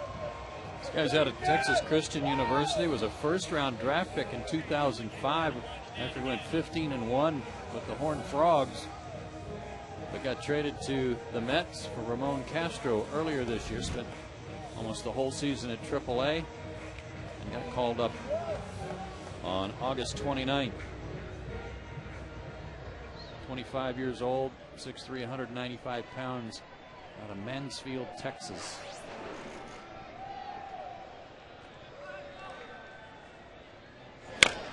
First pitch swinging, Escobar rolls it foul at third, and he's down. A quick strike. Saw Yunel in his last at bat really frustrated with his approach, fell behind 2 strikes very, very quickly, and then chased the ball off the plate. And was struck out in the game for the first time.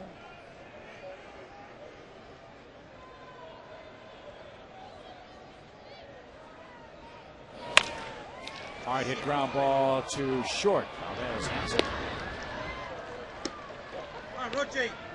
And Adam LaRoche will come to the plate. Giants and Rockies, no score in the 4th inning.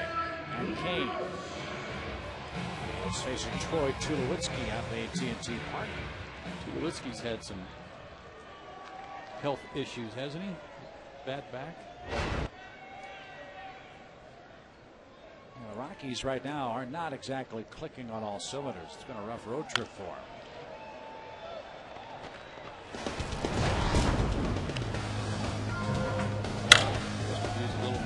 Adam LaRoche hot streak last night, 4 for 4, including these 2 home runs. He also had 2 doubles. Scored 4 times, drove in 3. And a cue shot is foul past third. Jason Marquis for the Rockies has lost 3 of his last 4. Todd Helton has 25 RBIs since July 1st. No kidding. Clint Barmas has been benched. Brad Hopp has no RBIs this month. Yet the Rockies are still the playoff wild card leader in the National League at the moment. But all bets are off once they get back home.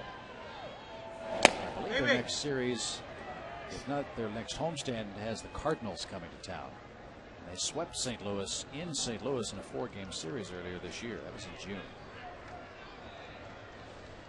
So we'll keep an eye on that score for you tonight. Here it's 4-4.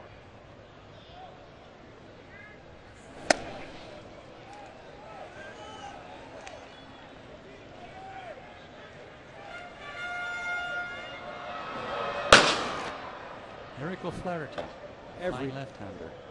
Very nice. Every day, Eric. And center, but playable. 2 outs. Red Sox come to the plate in the bottom of the 9th inning. Angels lead them 8-7. Brian Fuentes, you figure, will get the summons out of the pen for Los Angeles in that game. They too have not had the best offensive month, but tonight 8 runs and 17 hits defends.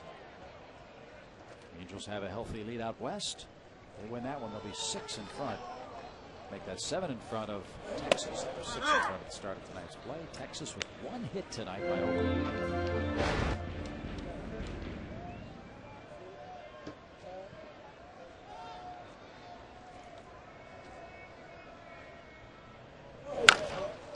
Right back to the mound, and Broadway Lance fires a fastball to first.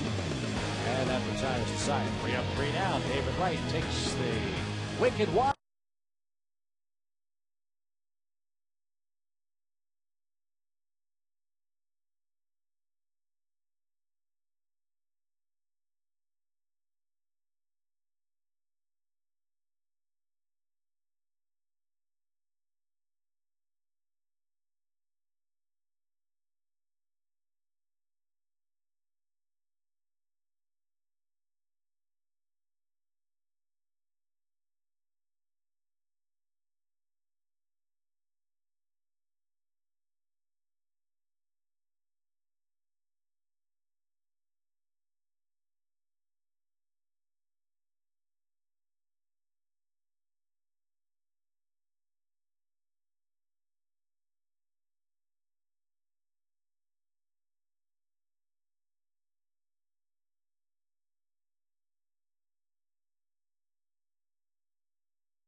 O'clock airtime on Saturday against the Phillies, and then on Fox Sports South on Sunday. Yeah, it's that kind of time of night for the little ones and some of us big ones. Right takes a strike. Good curveball from Kawakami. Wright has an RBI hit in 3 tries tonight.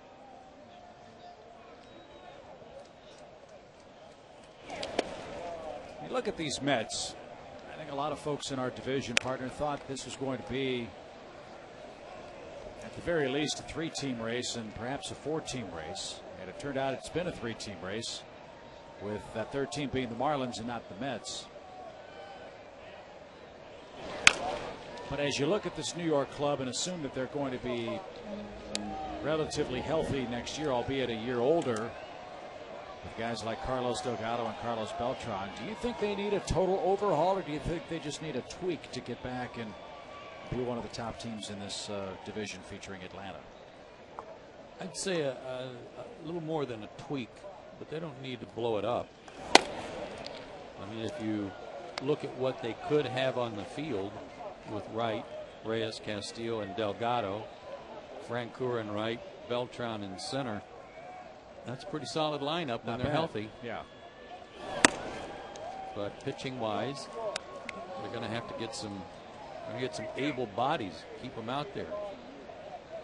Can they do it with Pelfrey and Maine, Parnell, flanking Santana? We'll see. And they've got a big payroll this year. I mean, they're up upwards of $150 million. We talked about it briefly last night. The Madoff effect. I guess really there's an unknown effect as to how much money they can corporately spend and go and attract free agent pitchers, which is something they're desperately in need of.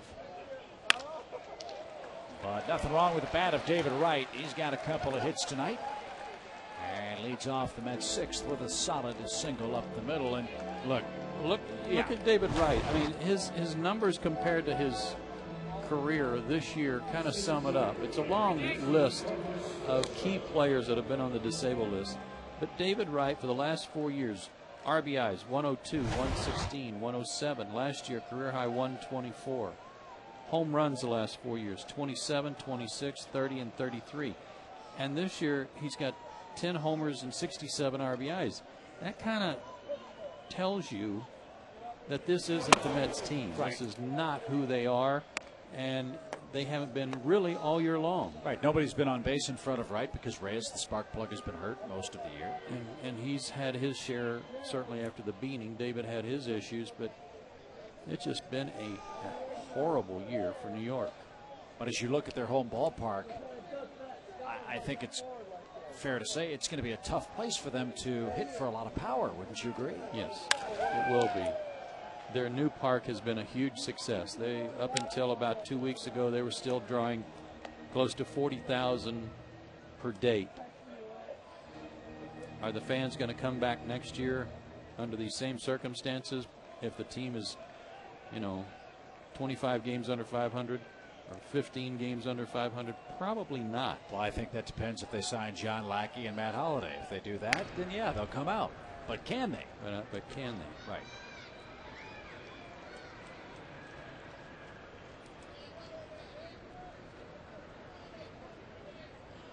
Well, 20 different men on the disabled list, over 1,000 man games lost this year for New York. And a lost season at 63 and 82. They've played 500 ball at home, which again, all the injuries they've had with their pitching staff, you figure their home park would help their pitchers. Yeah. It probably has.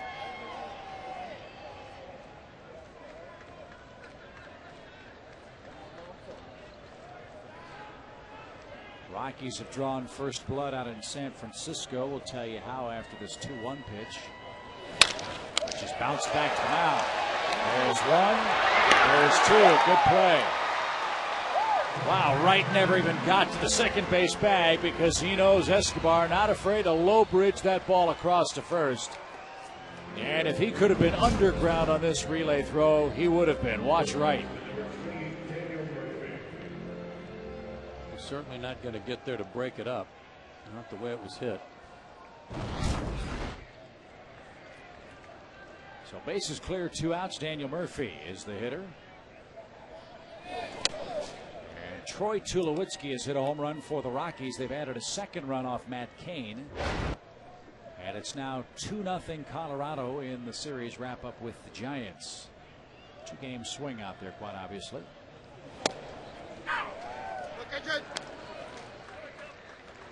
And if you're a Braves fan, you're pulling for the Giants.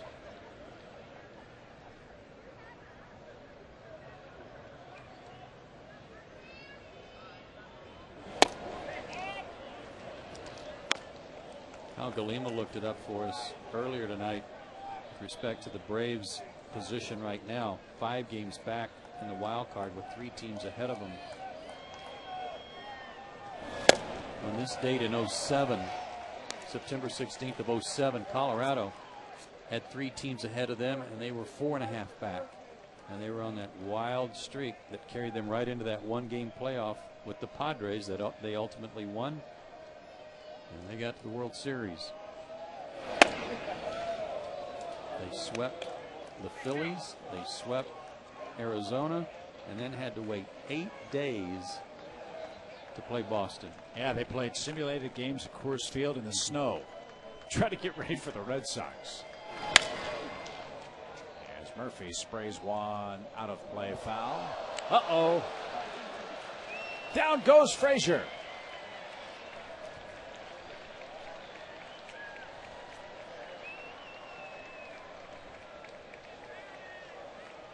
Rockies won 21 out of 22 games to get to the World Series. It's just a shame they had to wait 8 days to play. Talk about a buzzkill. I mean, that city was rocking and rolling. Yeah. Literally after their 2 sweeps in the playoffs, and of course that unbelievable win in extra innings, the 13th inning against San Diego. And it's just like whatever momentum they had left after a week and a day. High in the air to right, but it's playable off the bat of Daniel Murphy. Ryan Church is there, and that retires the side. Good double play turned in by Kenshin Kawakami. Braves bats take over in a tie game.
For Atlanta. And one would think Kawakami will be taken down for the Braves against Lance Broadway, who fired a very impressive 1-2-3 fifth at Atlanta.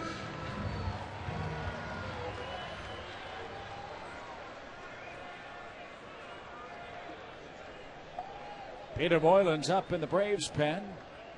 And that looks like Brooks Conrad in the on-deck circle. It is. The Braves. Come on, Ryan. Church and RBI hitting 2 trips. Come on, Churchy.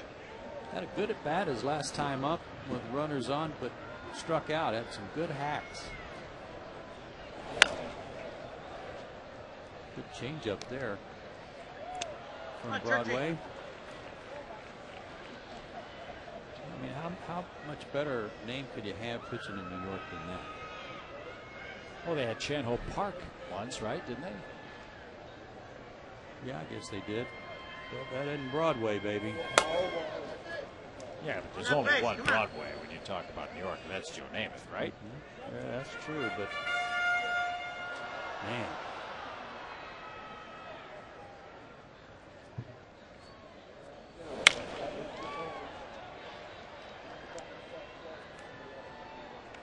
Oh. Ouch. It's never a good thing to dive for a ball in the stands over the backs of seats. Although we've seen Marquis make a lot of good plays. That one wouldn't make his personal highlight reel, though, No. I don't think. Boy. On that base, come on. Cole will box up a few for you, won't he? Yeah. Doesn't catch everything. What you would see. clean.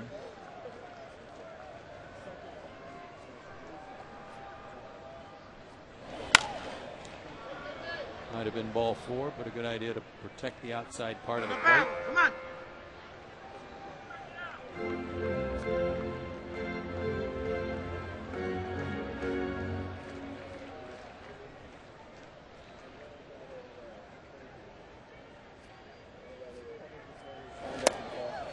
Another good off-speed pitch from Broadway takes care of Brian Church.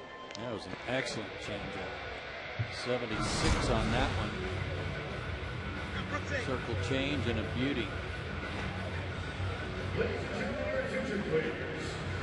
So Cowan County goes a couple of innings, gives up a run. 5 hits. No walks or strikeouts.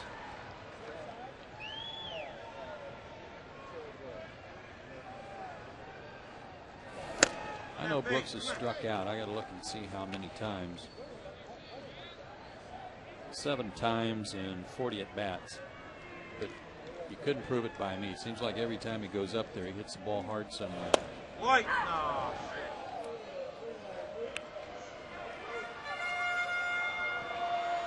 Reminds you of Mark Lemke, just the way he plays. Not afraid to get dirty, all over the place. White. Con.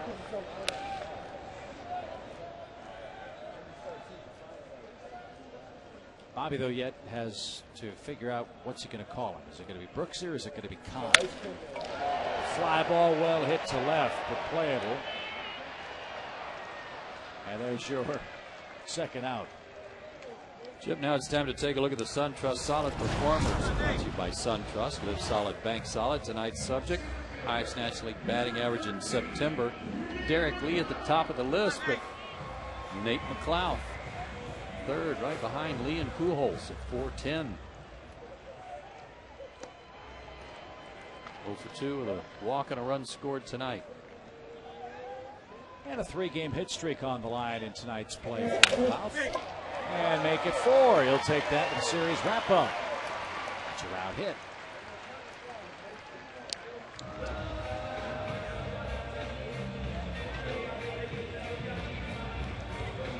This is where you'd like to see him run with 2 out. 17 out of 21. He got picked off last night at first base.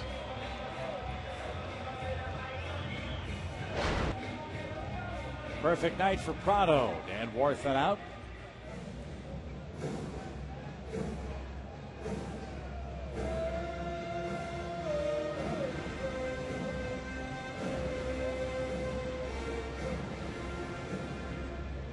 Perhaps a little discussion here about holding the runner on and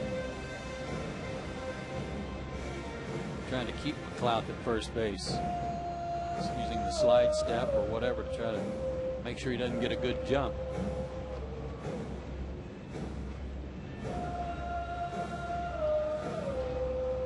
Pedro Feliciano, left-hander, begins to loosen up in the Mets pen with Anderson on deck and McCann behind him. Broadway, originally a Chicago White Sox farmhand. And they got the deal for Ramon Castro, former Met catcher. 2 no-hitters as a freshman and sophomore at Dallas Baptist University. Then went to TCU and went 15-1 there. As a collegiate hurler. 26 years old.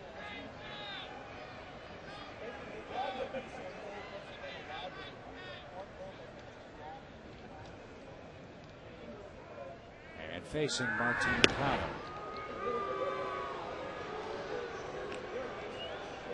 Nate McLeod 50 for 54 in stolen bases in his career against right-handed pitchers. And if he's going to go this inning, go early and give Martin a chance to drive him in.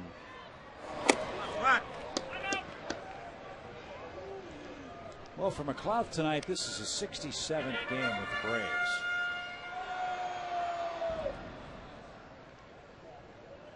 He has attempted 14 stolen bases in 67 games.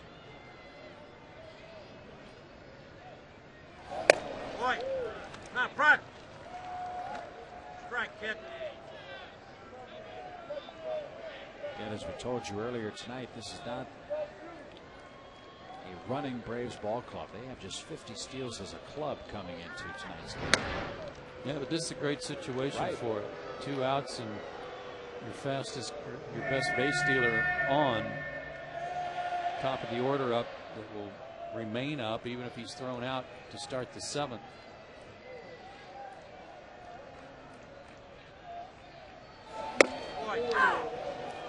2 balls and a strike. Martin is not even really offered at the first 3 pitches, trying to give him a chance, but now Martin will be hacking away.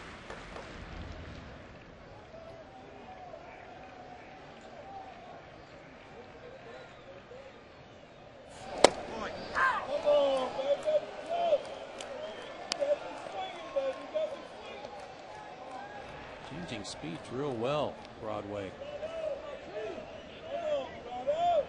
Sure like his arm. Yeah, his fastball's up around 90 and a little less, and then he drops to 77 with the changeup. Dribbled out toward David Wright. Sunday hot. Throw to first, close play, but in time to retire the side. McLeod's 2-out hit is wasted. We mosey along to number 7.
Park.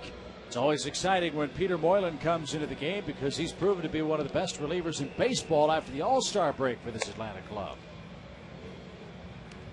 Well, he's been awesome this year.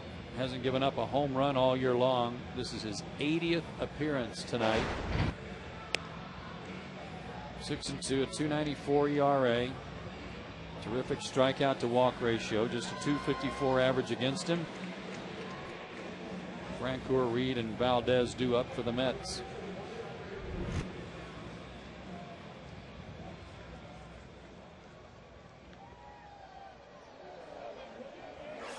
Jeff Francoeur greets him first, and he's had a perfect night. 3 for 3 with 2 runs scored.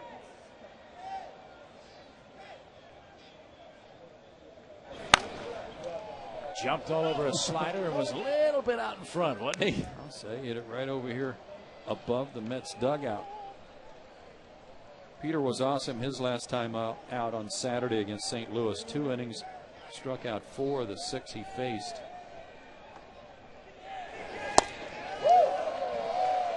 He has been sharp. Second half ERA, the best in the National League. Mike Gonzalez third.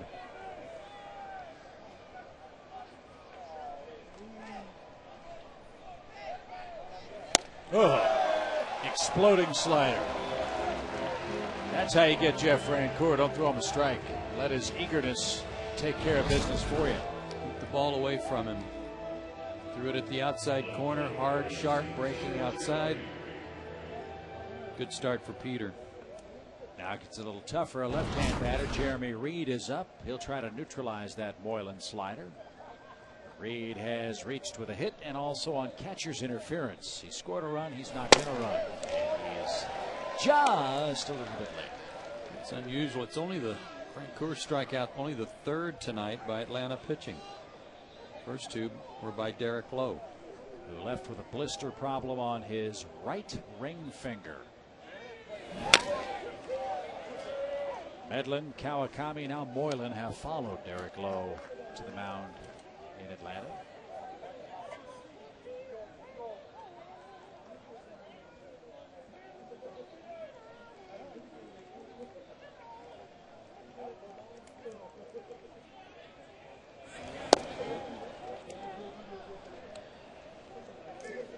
Can you win Fireman of the Year and not be a closer? I don't see why not. I mean, Fireman is kind of, the award always goes to a guy who puts out the fires and racks up a ton of saves. Wow. Jumped in there on that one.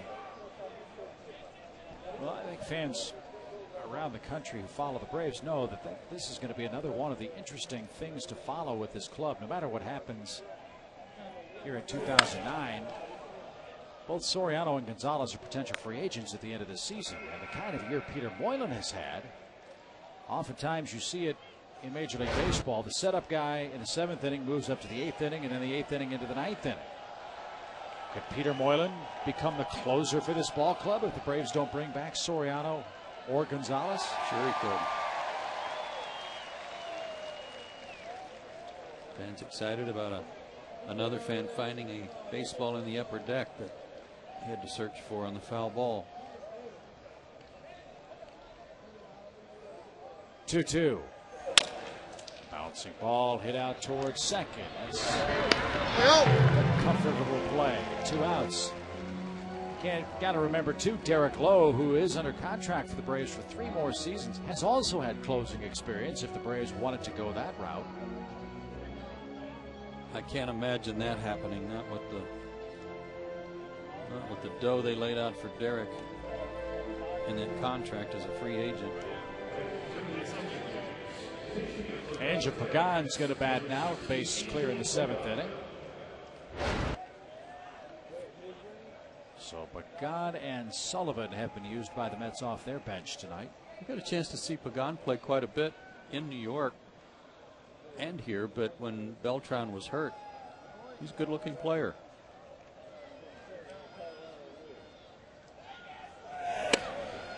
Well traveled. I believe Pagan was a former Cub at one point in their system.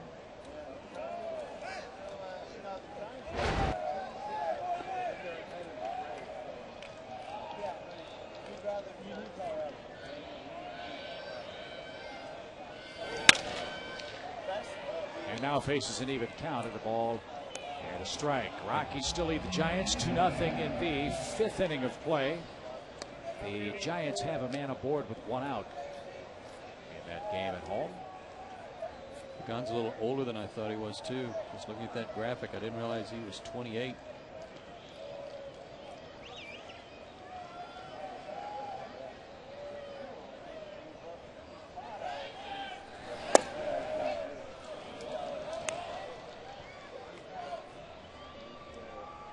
I think one of the things that's helped Peter this second half accumulate these great numbers is his slider and how good it's been, like the one he threw Francoeur. It's better right now than it's been all year.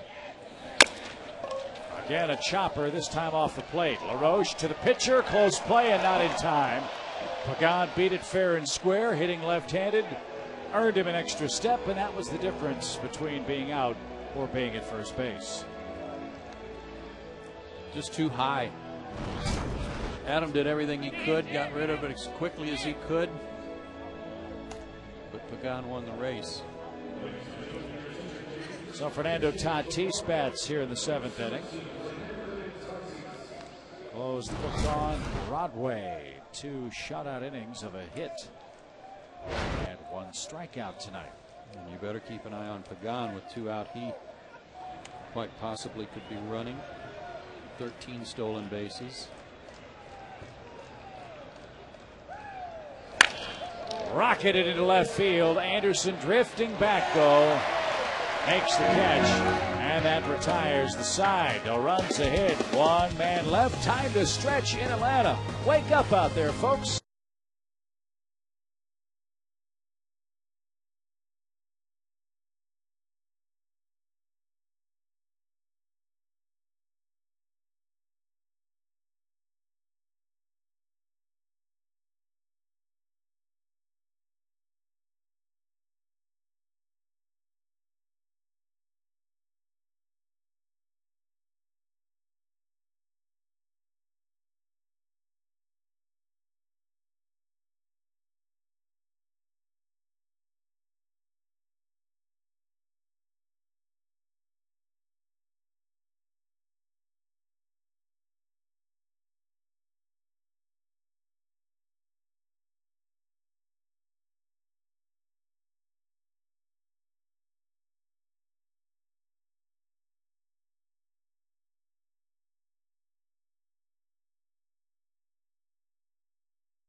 Martha, is indeed they are.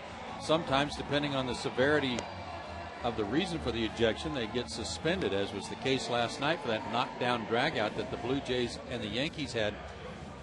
But many times the players are on those fines allowed to make donations to charities in lieu of writing the check to MLB.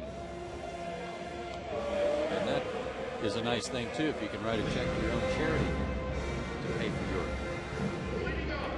mess up. Yeah, and it's a tax write-off too. Yep. Just a good thing. Here's Angel Pagani, stays in the game to play left. Anderson Hernandez in to man the shortstop slot. And Pedro Feliciano, veteran left-handed relief pitcher, works the bottom of the 7th inning. He'll be greeted by Garrett Anderson, Brian McCann, then Escobar. In a tie game 4-4. Come on, Garrett. This guy's awfully tough on lefties.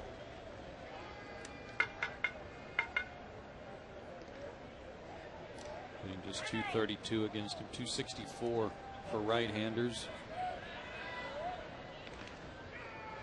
Talking to Kelly Johnson and Brian McCann about him. He's hard to pick up.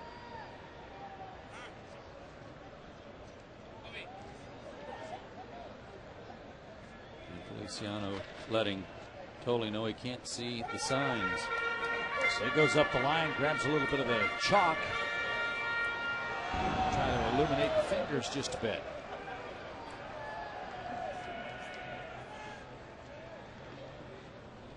Boy, on Garrett.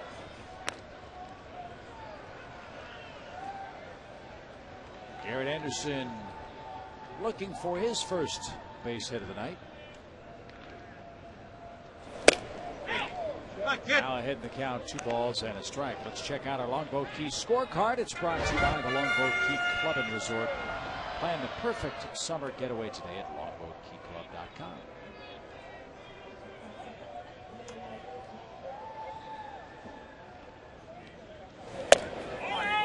That base, Garrett. Garrett's had a good year, hitting 273 at 12 homers, but his September He has cooled off. He's 7 for his last 45.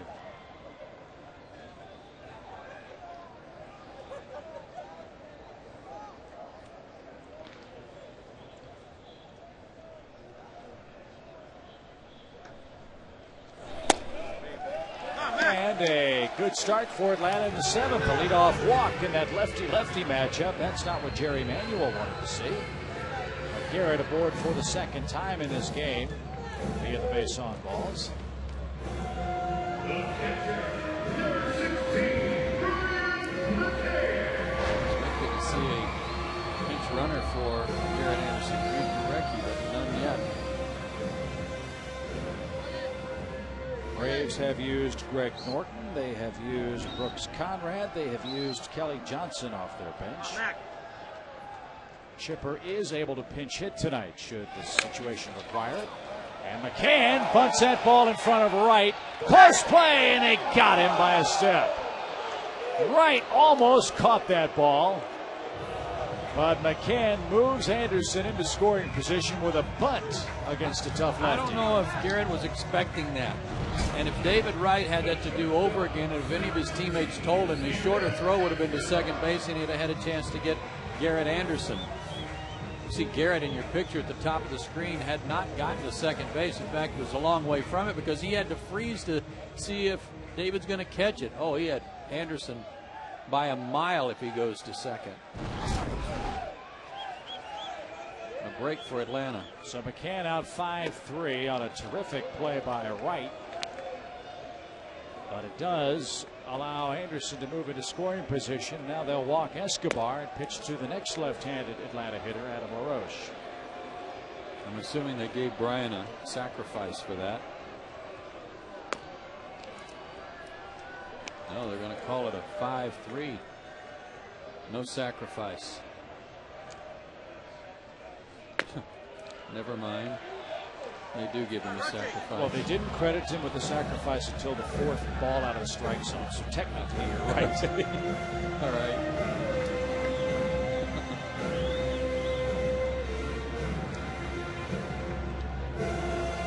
So 2 are on for LaRoche, who's 0 for 2 in the game.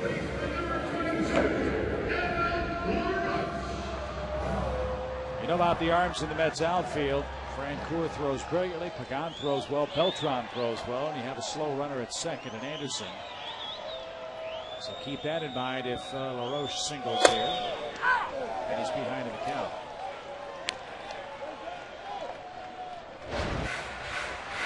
All 3 guys playing in the outfield right now for the Mets could play center field. They can go get them. They can throw.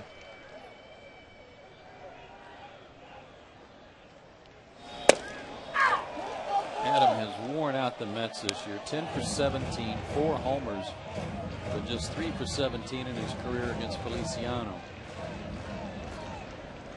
And behind 0-2.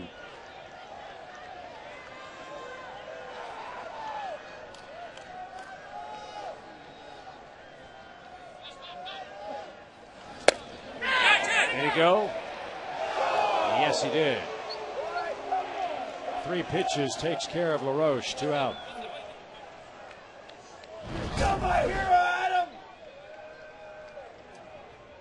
Yeah, he did. He didn't want to, but he did.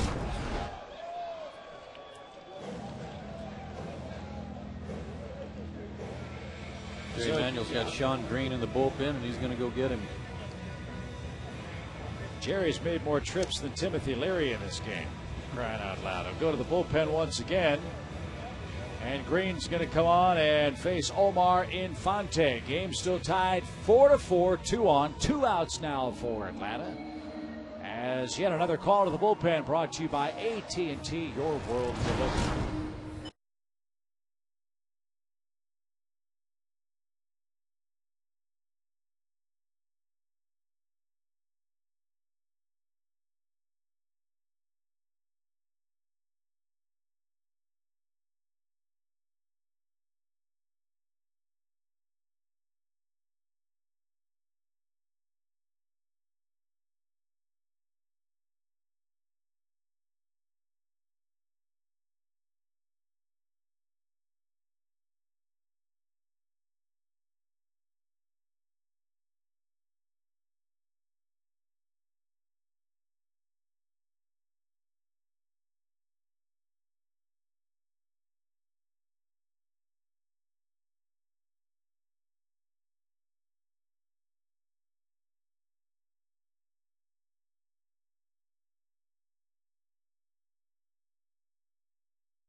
He's been in more games than anyone on their staff except for Feliciano. This is his 69th. Used primarily as their right-handed setup guy. And a high ERA, as you see, would indicate that he has struggled at times and hit per inning. Well, two-out hitting, as we showed you earlier tonight, has been one of the great strengths of this Braves club offensively in 2009. Let's see if Omar Infante can add to a 2-for-3 night with a run and an RBI here.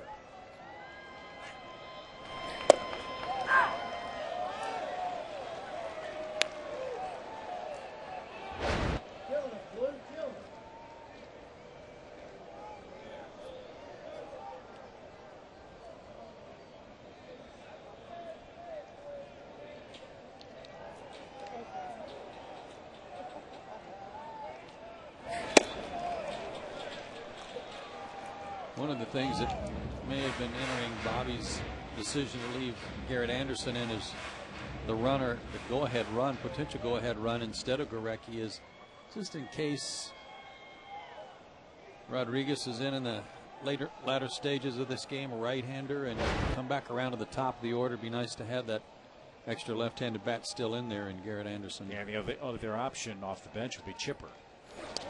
As that one gets away from Tolley. And everybody moves up 90 feet. Now a hit takes away the concern about slow foot speed at third base. Very wild pitch. And they're at second and third. Omar had to do some fancy footwork there to keep from getting hit. He stands well off the plate.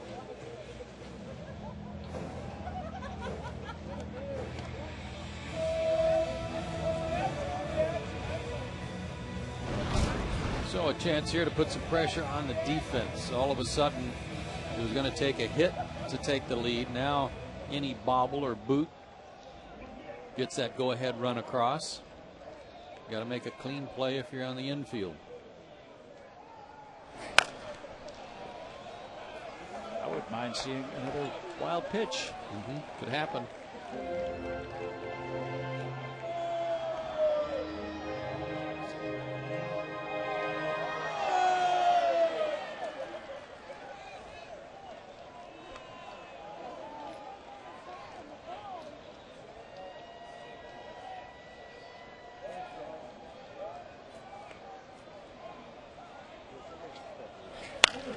Little squibber, but speared by Green. And that takes care of the Braves in the seventh inning. A couple of walks are left stranded in the frame. Eighth inning rolls.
The Braves take on the Marlins. All upper reserve tickets are only $1, courtesy of Dave Ramsey of 640 WGST and your Atlanta Braves. For tickets, visit Braves.com/ Dave Ramsey. $1 ticket night. Heads up on that. And with the Marlins, no less. After tonight, 11 home games left for the Braves. This is a critical one. Rockies are winning. Marlins already won. Phillies won. Braves got to win to keep pace and keep their hopes alive tonight. We'll see if Gonzalez can shut them down and turn it over to the Braves offense in the bottom of this 8th inning. Third in the majors in appearances. Did not give up an earned run in 14 August appearances.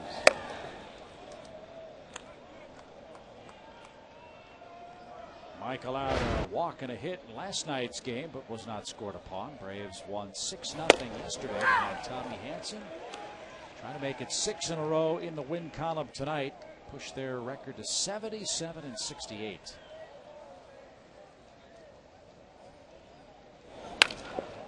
Line to short. There's a good start. Castillo 1 for 4 in the game.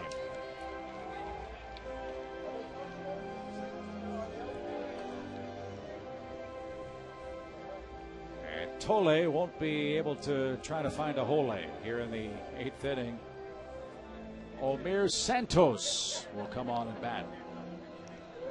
I like this guy, Santos. He's had a good year for him. Has some big hits, including some game tying and winning home runs. I wonder if after the game, Five visiting clubhouse manager John Holland will serve guacamole to Tole. Could. He could. I'm sure it's good. I was thinking about a Tole Road getting there, but I'm not even going to bother. They'll probably have Tole House cookies. Could. Back to players that are in the game, though, actually. Santos hit his first career grand slam back on April 27th at Citi Field. He had a 2-out game-winning homer off Papelbon in Boston in May. Uh-oh.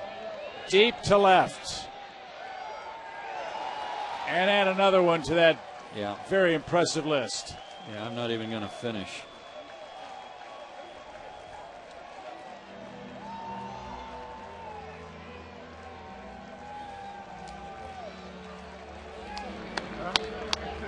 What's not to like about Omir Santos? I don't have anything.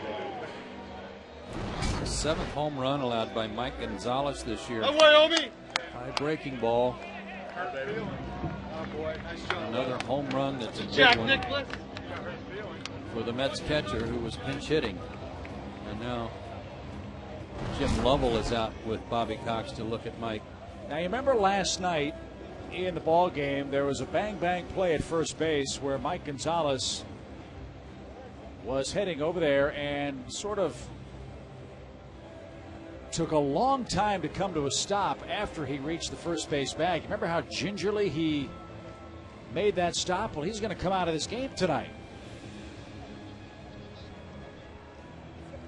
And that is an exasperated look. Here's the pitch again. Let's watch Mike and see if we see anything here.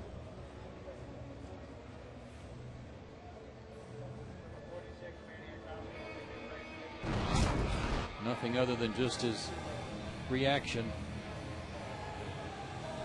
So Mike Gonzalez surrenders the lead. Manny Acosta is on.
Alabama. One of my favorite lines in the whole Forrest Gump movie. Great movie. And Acosta's got to come in and get him out. This is his first appearance since he was sent out at the end of August. His last appearance in the big leagues was August 26th against San Diego. Gave up 3 runs and 4 hits in 2 innings that day.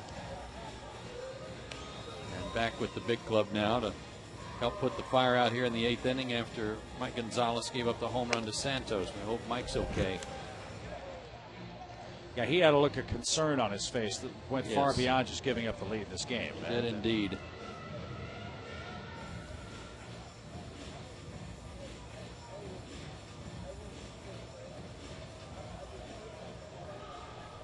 So David Wright can wail away now with the Mets in front. You know, you're going to have to worry about K-Rod for New York at this point. But first things first, let's see if Manny can keep the deficit at 1.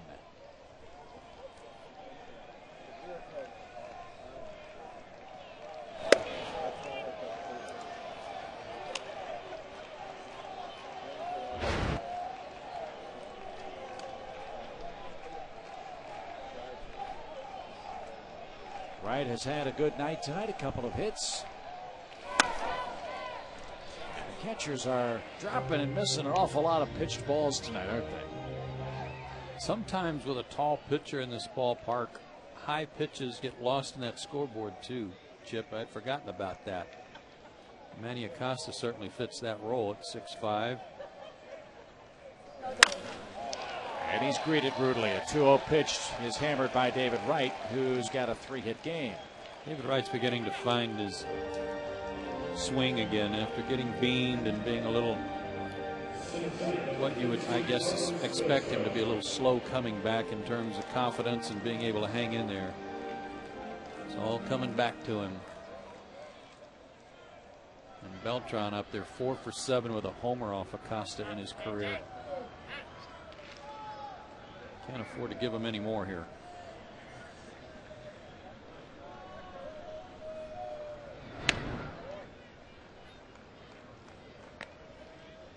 Five runs, 15 hits for the Mets. 4 runs, 8 hits, 1 error for the Braves tonight.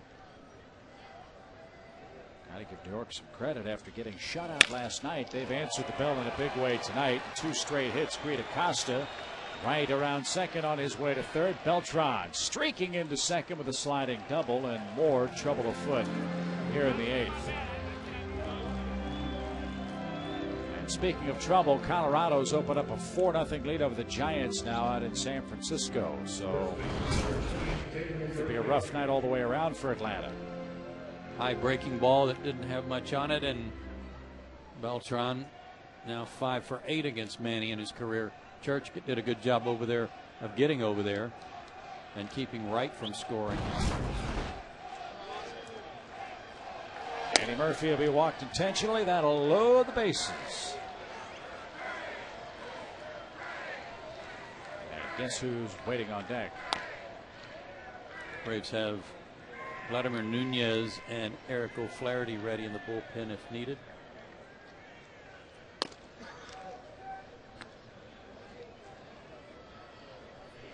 Mentioned the Jorge Posada brawl yesterday in New York. News from Bob Watson tonight. He and Jesse Carlson each got 3-game suspensions for their part in that nasty fracas in New York. That's good.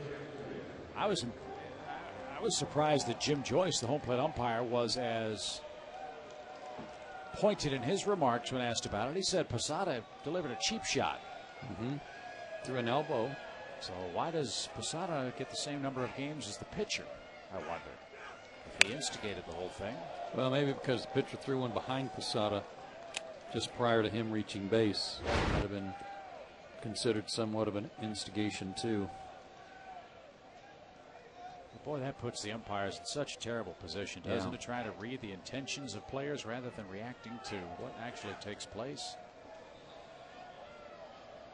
That's one thing I wish they'd try to fix or handle differently like the old days. Some may say that's Wild West justice, but it seems like you didn't have nearly as many problems back then. You guys as players knew what was intended and what wasn't. Right.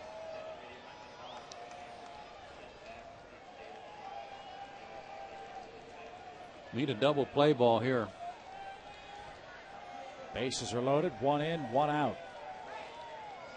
And a 2-strike pitch due to Jeff Francoeur. Remember, you don't have to throw him a strike to get him out.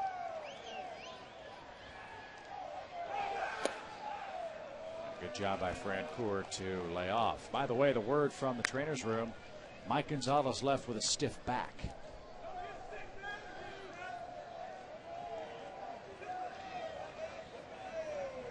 Let's hope that's all it is. Yeah.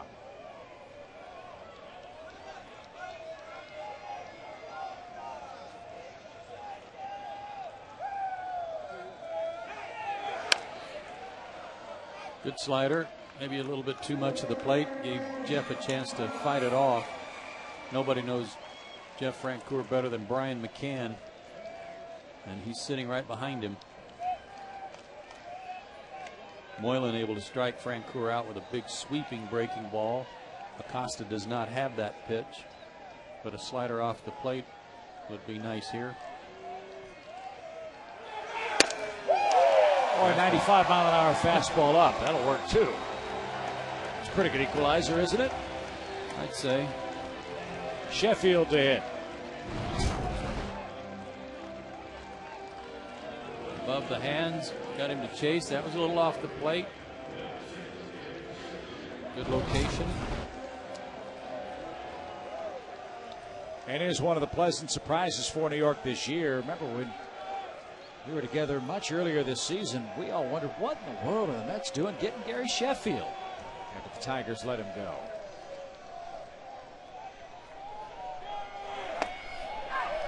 Got a good year, and he's played hurt. And when we were last in New York, went up to ask Omar Minaya what his role was going to be here and if he was going to be brought back, and basically told the Mets, tell you what, when you decide what you're going to do with me, I'll play again.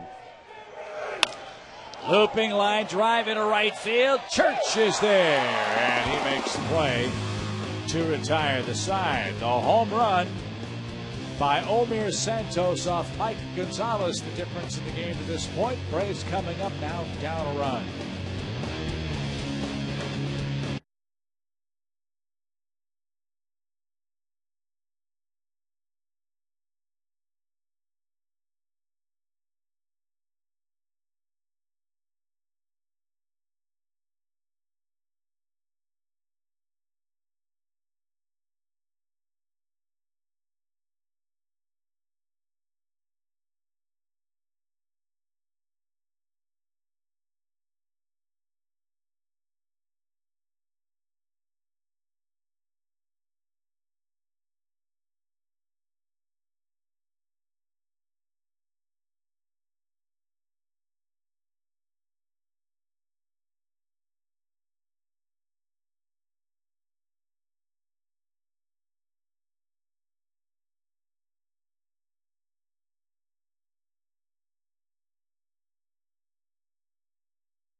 He's their hitting hero to this point.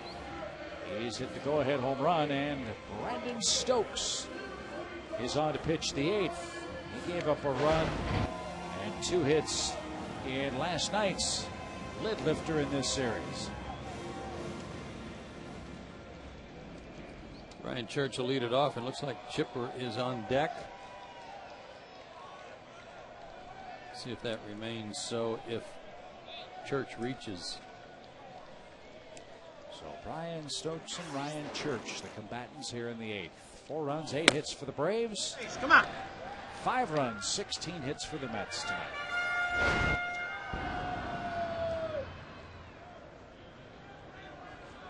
Church saw him last night and flied to right. Boy, come on, kid.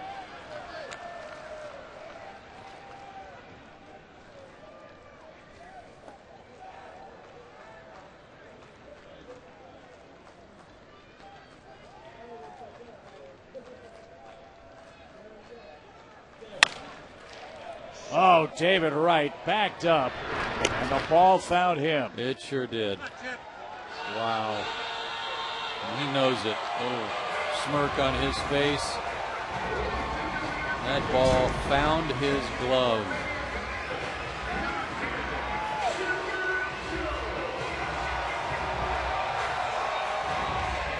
Wow. Well, let's see if Chipper can work some late inning magic tonight.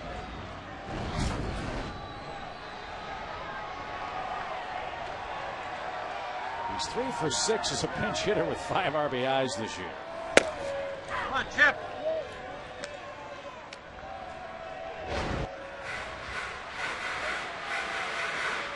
Down under 270.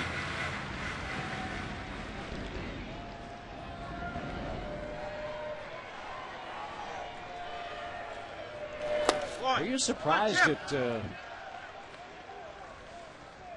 what Chipper said on the last road trip, that if in 2010 he goes through a season offensively like this one, he'd consider walking away from the last 2 years of his contract extension? Oh, not surprised. Just realized that so much of that was out of frustration. That swing, obviously, he felt that in his groin. It's on the left side. His last 25 games, part of that frustration, a lot of the frustration that caused that to come out. We'll give him a good 7 for 10 streak and see if he still feels that way.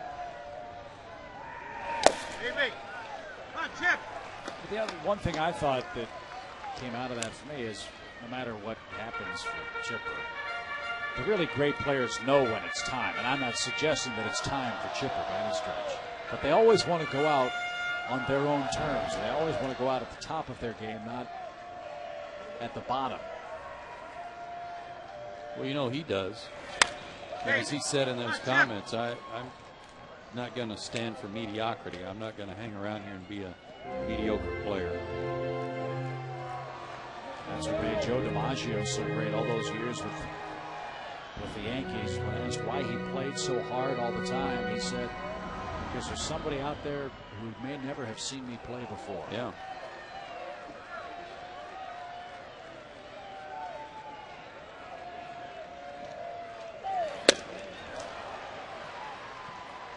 And Stokes takes care of Chipper in the 8th inning, and a long, slow walk. Again, that leg obviously bothering him. Yeah, he says it only hurt when he was running, but that's not necessarily the case, as we see here on this follow through. Slow walk back. This is the time of year when you play hurt. Give it everything you got. And 2 are out for Nate McLeod. Come on, kid.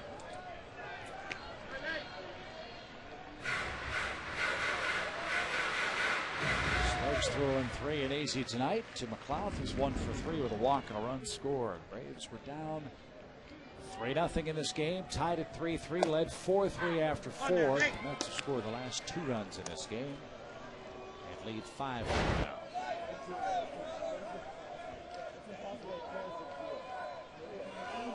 Hope if you're up late tonight, check out the highlight shows that you'll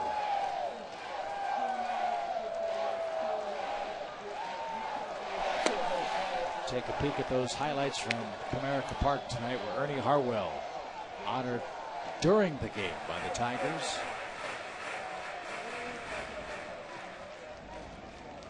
Used to broadcast the old Atlanta Crackers, went to the Brooklyn Dodgers only if they sent Cliff Dapper to manage. The time in history that's happened, the broadcaster is traded for a player. Ernie Harwell, born January 15th, 1918 in Washington, Georgia. One of the game's true gentlemen, and honored tonight in Motor City.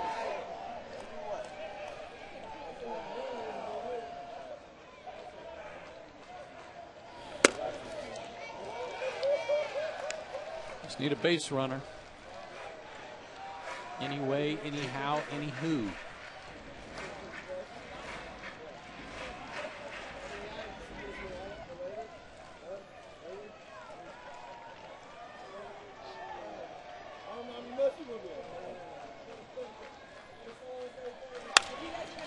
Get down. A little flare down that line, but just foul. That would have been nice.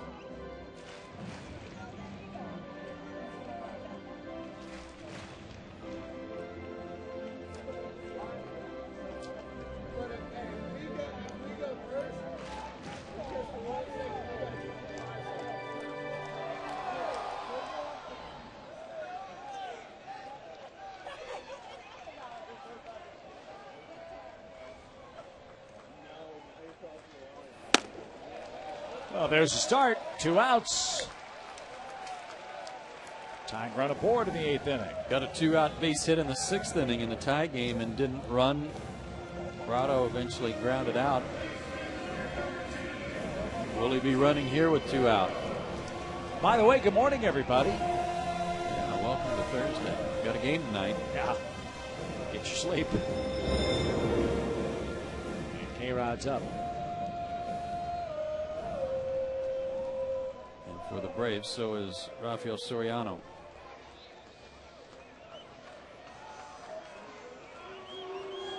And what we suspected perhaps could happen in the 7th inning when Anderson led off with a walk but was not pinch run for will come to pass either this inning or next. He'll get another at bat.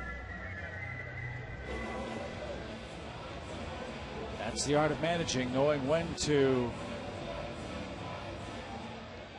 move your chess pieces and when to stand pat. Some of that, however, some of that maneuverability, however, taken away from Bobby Cox when Derek Lowe left after 2 innings tonight. And now Jerry Manuel, after instructions by Santos to go to the mound, is again going to pop out of his dugout and bring on his 7th pitcher in this game. 7 pitchers, and we're only in the 8th inning tonight.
read the numbers for Rodriguez. 31 saves on the year, just a 192 average against him. He's got a good curveball, a good changeup. His changeup may be his best pitch because he has such a wild and crazy delivery that makes it look like he's going to throw the ball about 110 miles an hour.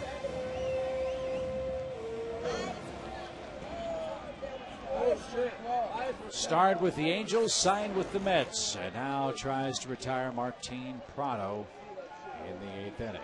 His former teammate Garrett Anderson waits on deck with 2 outs in a 1-run game late.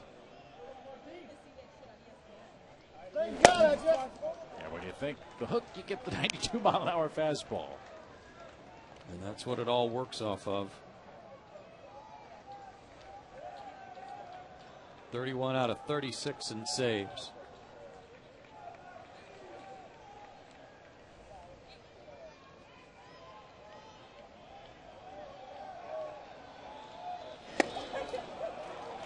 Now he's loose. He's up to 93. Yeah, 2 straight fastballs are good ones. Martin 0 for 1 in his career against him. But an opportunity for Rodriguez to get a save with more than an inning of work. Almost unheard of among the elite closers in baseball anymore. 1 ball, 2 strikes.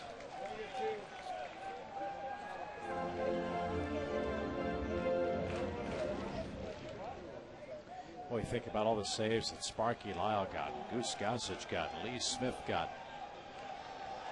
More than 1 save or 1 inning. Remarkable. Good swing. Ooh, who was on that? Martin's had a good night, as you mentioned. He hits.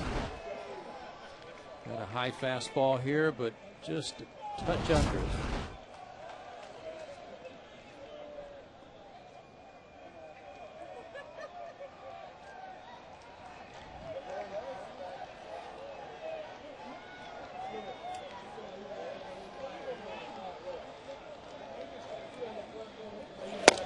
There's the breaking ball. That was set up beautifully, wasn't it? 3 straight fastballs and then the big curveball. K-Rod gets the final out of the 8th inning, and we go to the 9th.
Their 7th pitcher of the night. Mets have used 7 in the game.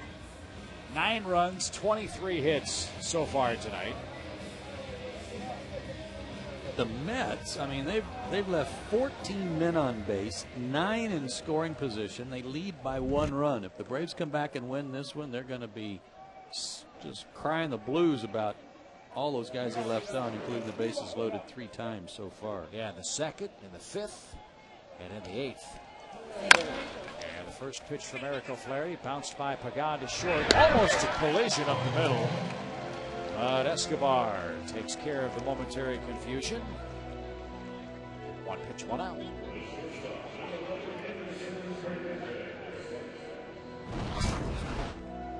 Watch Pagan here coming out of the box. He had a little trouble coming out. That helped. Helped offset the near collision. Anderson Hernandez bats tonight.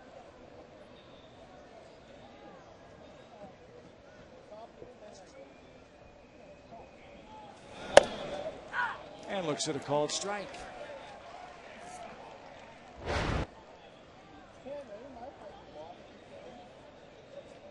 Red Sox won 9-8 tonight. Beat the Angels again. Well, they've had their number, haven't they? Mm-hmm. Rockies 4-0 over the Giants. San Francisco batting bottom 7 tonight. Well, De Los Santos has done wonders for the Colorado team after they got him. He's trying to win his 15th game. Yeah. 15-9, 14-9 coming in. De La Rosa 14-9 against Kane, 13-5. De La Rosa, excuse me, like I said, Santos.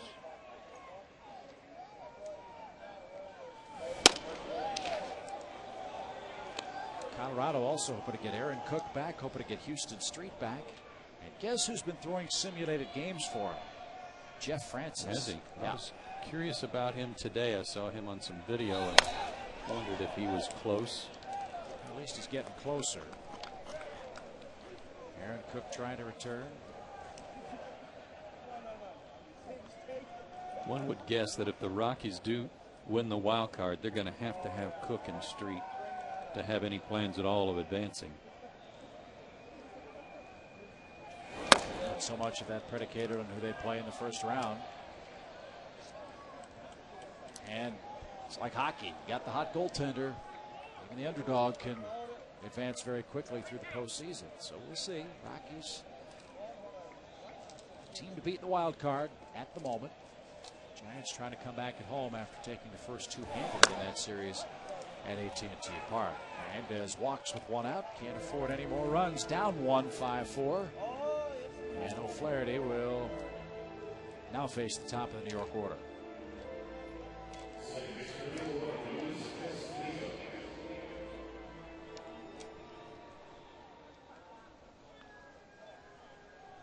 Luis has got some fancy shoes on. I know that. They make him look faster.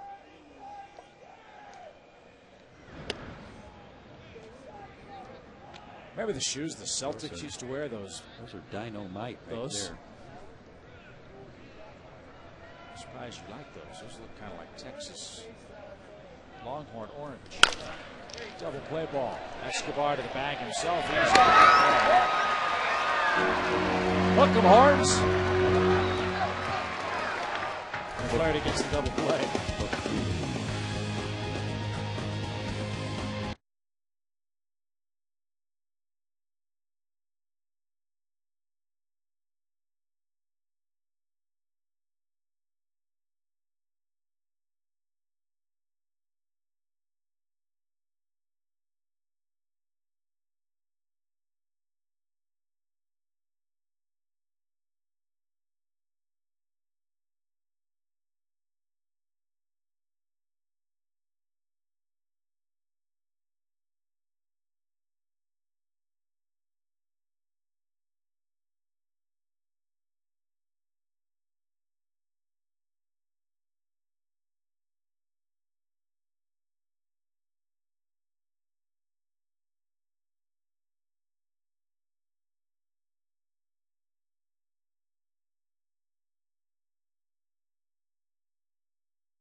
109 saves have been 1 inning or less. The last save he had of more than 1 inning was July 1st of '07 at Baltimore while with the Angels, an inning and a third.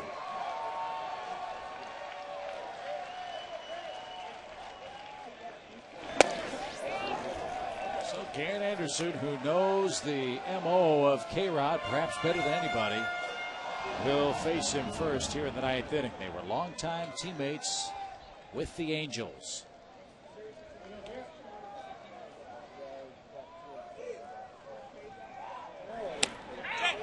Did he go? Nope.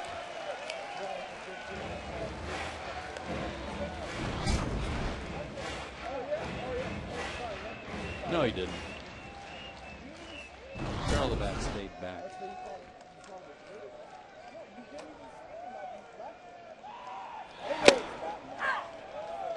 Parnell never moved on that moving fastball. He's had a good one tonight. Used it a lot. The only real breaking ball he threw to Prado was the strikeout pitch.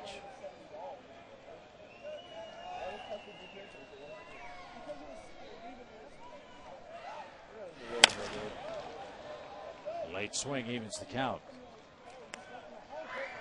Braves last year were dismal in one-run ball games. They were 48 and 88. They've improved on that dramatically. That 06 to 08, I should say. Last year they were 11 and 30. So quite an improvement this year over the last 3. And the return to health of Gonzalez, Moylan, and Soriano certainly a big part of that. And that ball fair and into the corner. Garrett Anderson's got 2. And the tying run in scoring position with nobody out. And look at K-Rod. He can't believe that ball stayed fair. Well, it was fair. What was amazing to me was that Murphy didn't get leather on it. He was standing right on the line. This ball gets inside the bag, and Murphy's right there, and he can't get to it. Now it gets down in the corner, goes right through the ball boy's chair. Didn't even hit the chair. And I'm talking about painting the line there. And partner, the point you made earlier in this game in the 7th inning bears fruit in the 9th. Remember, you said why you may not pinch run or pinch hit for Garrett Anderson that inning. If the game comes down to K-Rod in the 9th, you need the left-handed bat of Garrett Anderson. And sure enough, a leadoff double starts the frame for the Braves. Worked out good there, and especially with the inability of Murphy to do anything about it. Reed Gurecki pinch runs. Brian McCann hits with nobody out. So hope indeed for the Braves against K-Rod tonight.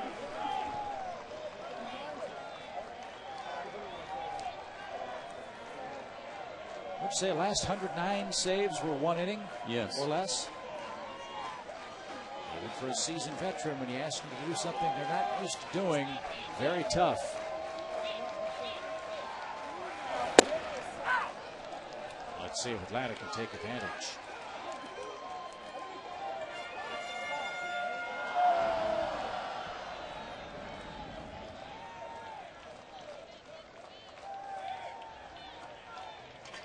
McCann has faced K-Rod before, but 0 for 0, he drew a walk. Golfed down the right field line. That hit hard. That looked like a changeup and looked like Brian was sitting on it. Yep, straight change that he left up about knee high. Just a shame that Brian couldn't keep it fair. Yes, man, you are correct.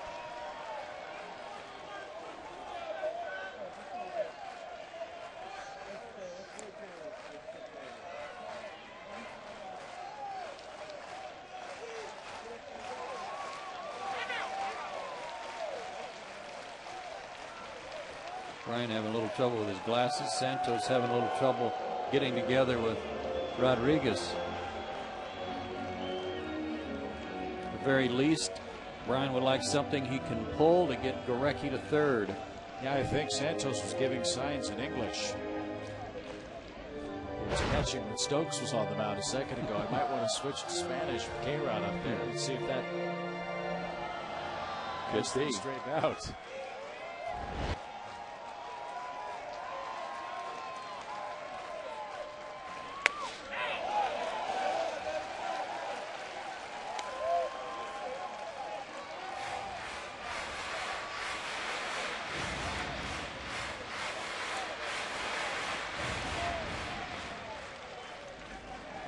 Something to pull.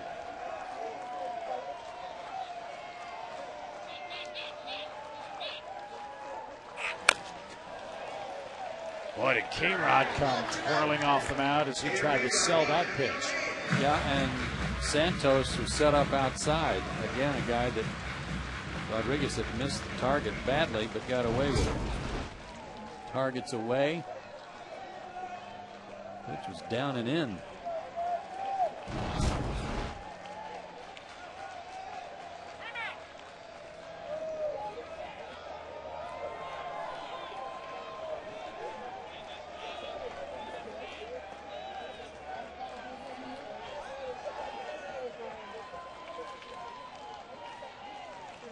The 2-2 pitch to Brian McCann. Good at bat continues. Well, you knew that would happen.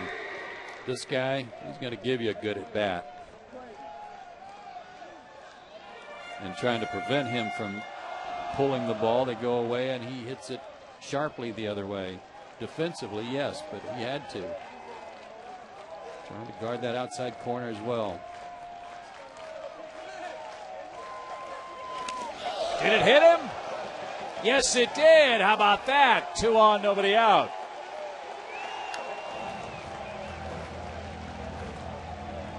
That is not what they wanted.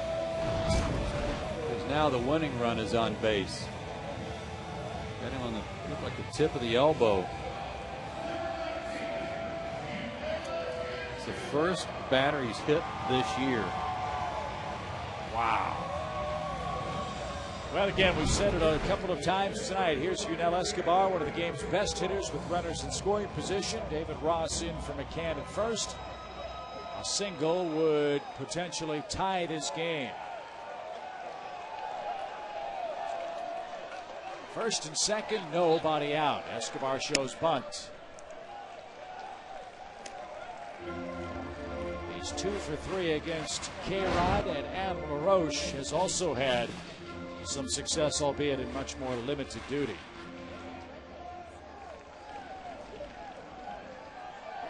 Yunel not asked to bunt too often, but if he does put it down, he wants to bunt it to third. Bunted past the mound. K-Rod makes the play and a tumble at first.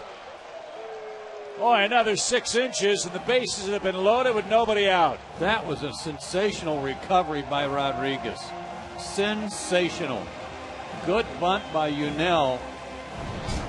And what a play by the pitcher here.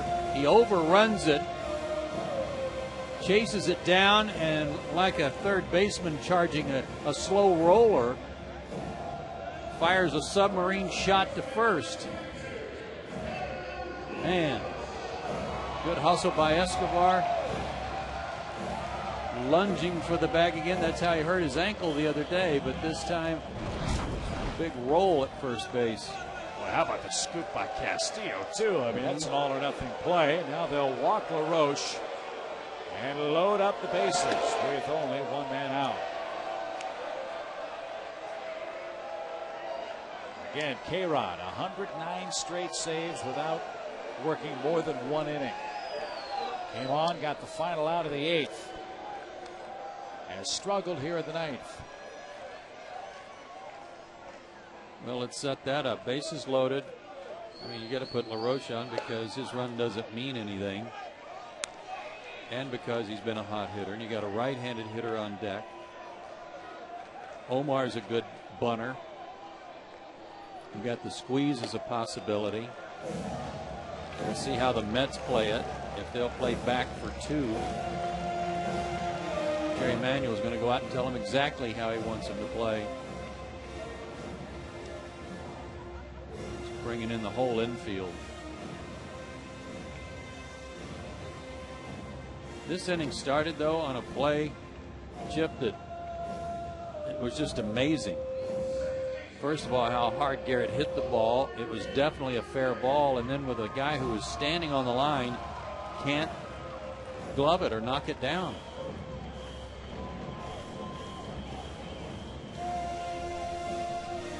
Murphy's not a first baseman. And frankly, I don't know if Carlos Delgado makes that play as a first baseman. But the ball in this game, even to his glove side. Yeah, well, the ball will find you. If you're out of position defensively, the ball will find you. Well, let's see here. Wright's going to play in. Everybody else is playing back, hoping they can turn a double play to end the game from second to first without the tying run scoring.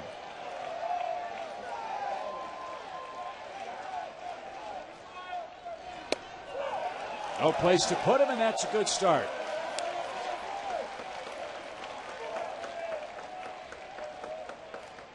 Omar with a good series, 5 hits already in the first 2 games. 0 for 5, though, in his career against this guy.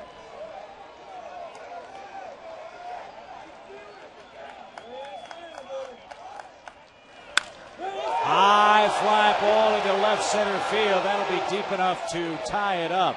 There's the catch. 5-5. Great job.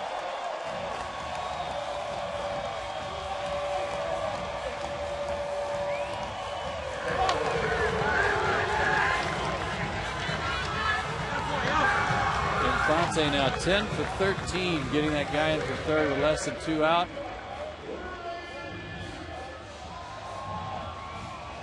Still got the winning run out there at second base. And that was a spot in the game where both clubs were looking for 2. Mets were looking for a double play. Braves were looking for a 2-run scoring hit. Instead, they both got 1, but the Braves happy to have it tied. 5-5 now with former Met Ryan Church, a chance to end it.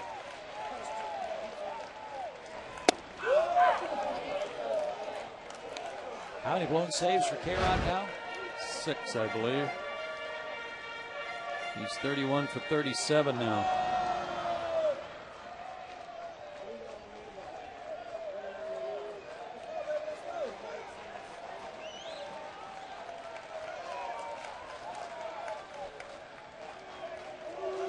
David Ross dancing around out there at second base. He's no burner. He's a little faster than Brian McCann, but he'll have to get a good jump, and Anderson Hernandez is bird dogging him at second to try to keep him close. LaRoche at first, not much speed either. It's all academic. If Church can't make contact, he's down 0-2 now.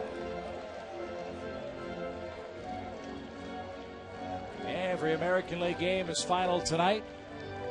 This one deep into the morning on Thursday. Rockies still leading the Giants in National League action. That game in the 8th. Every other game in the senior circuit also wrapped up tonight.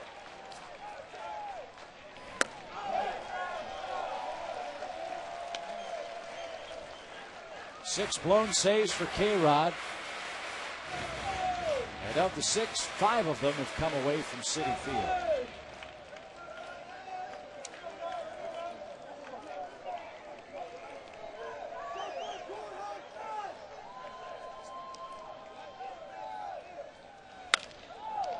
Down the left field line, they're playing Church to pull, so if he can straighten that one out a little bit, it could turn to gold for Atlanta.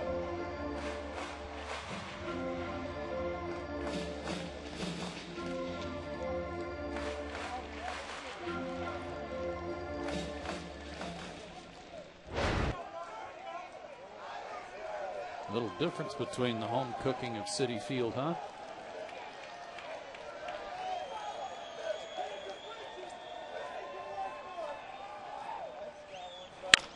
Ground ball toward first. Murphy can't make the play. Russ around third. He's going to score, and the Braves are going to win it. Wow.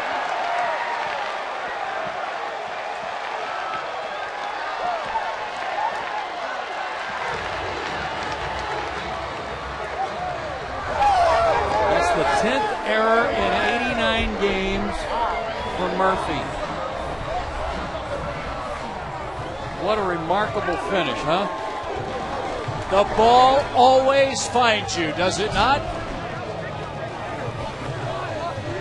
Big chopper that came right up his arm, and then he had time to recover and took his eye off the ball, knowing that Ross might try to score, and didn't catch it cleanly when it came down. Watch it after it goes up his arm. He finds it, but watch his head turn just before he caught it. Just like a wide receiver, it took his eye off the ball too soon. So did Murphy. Braves win.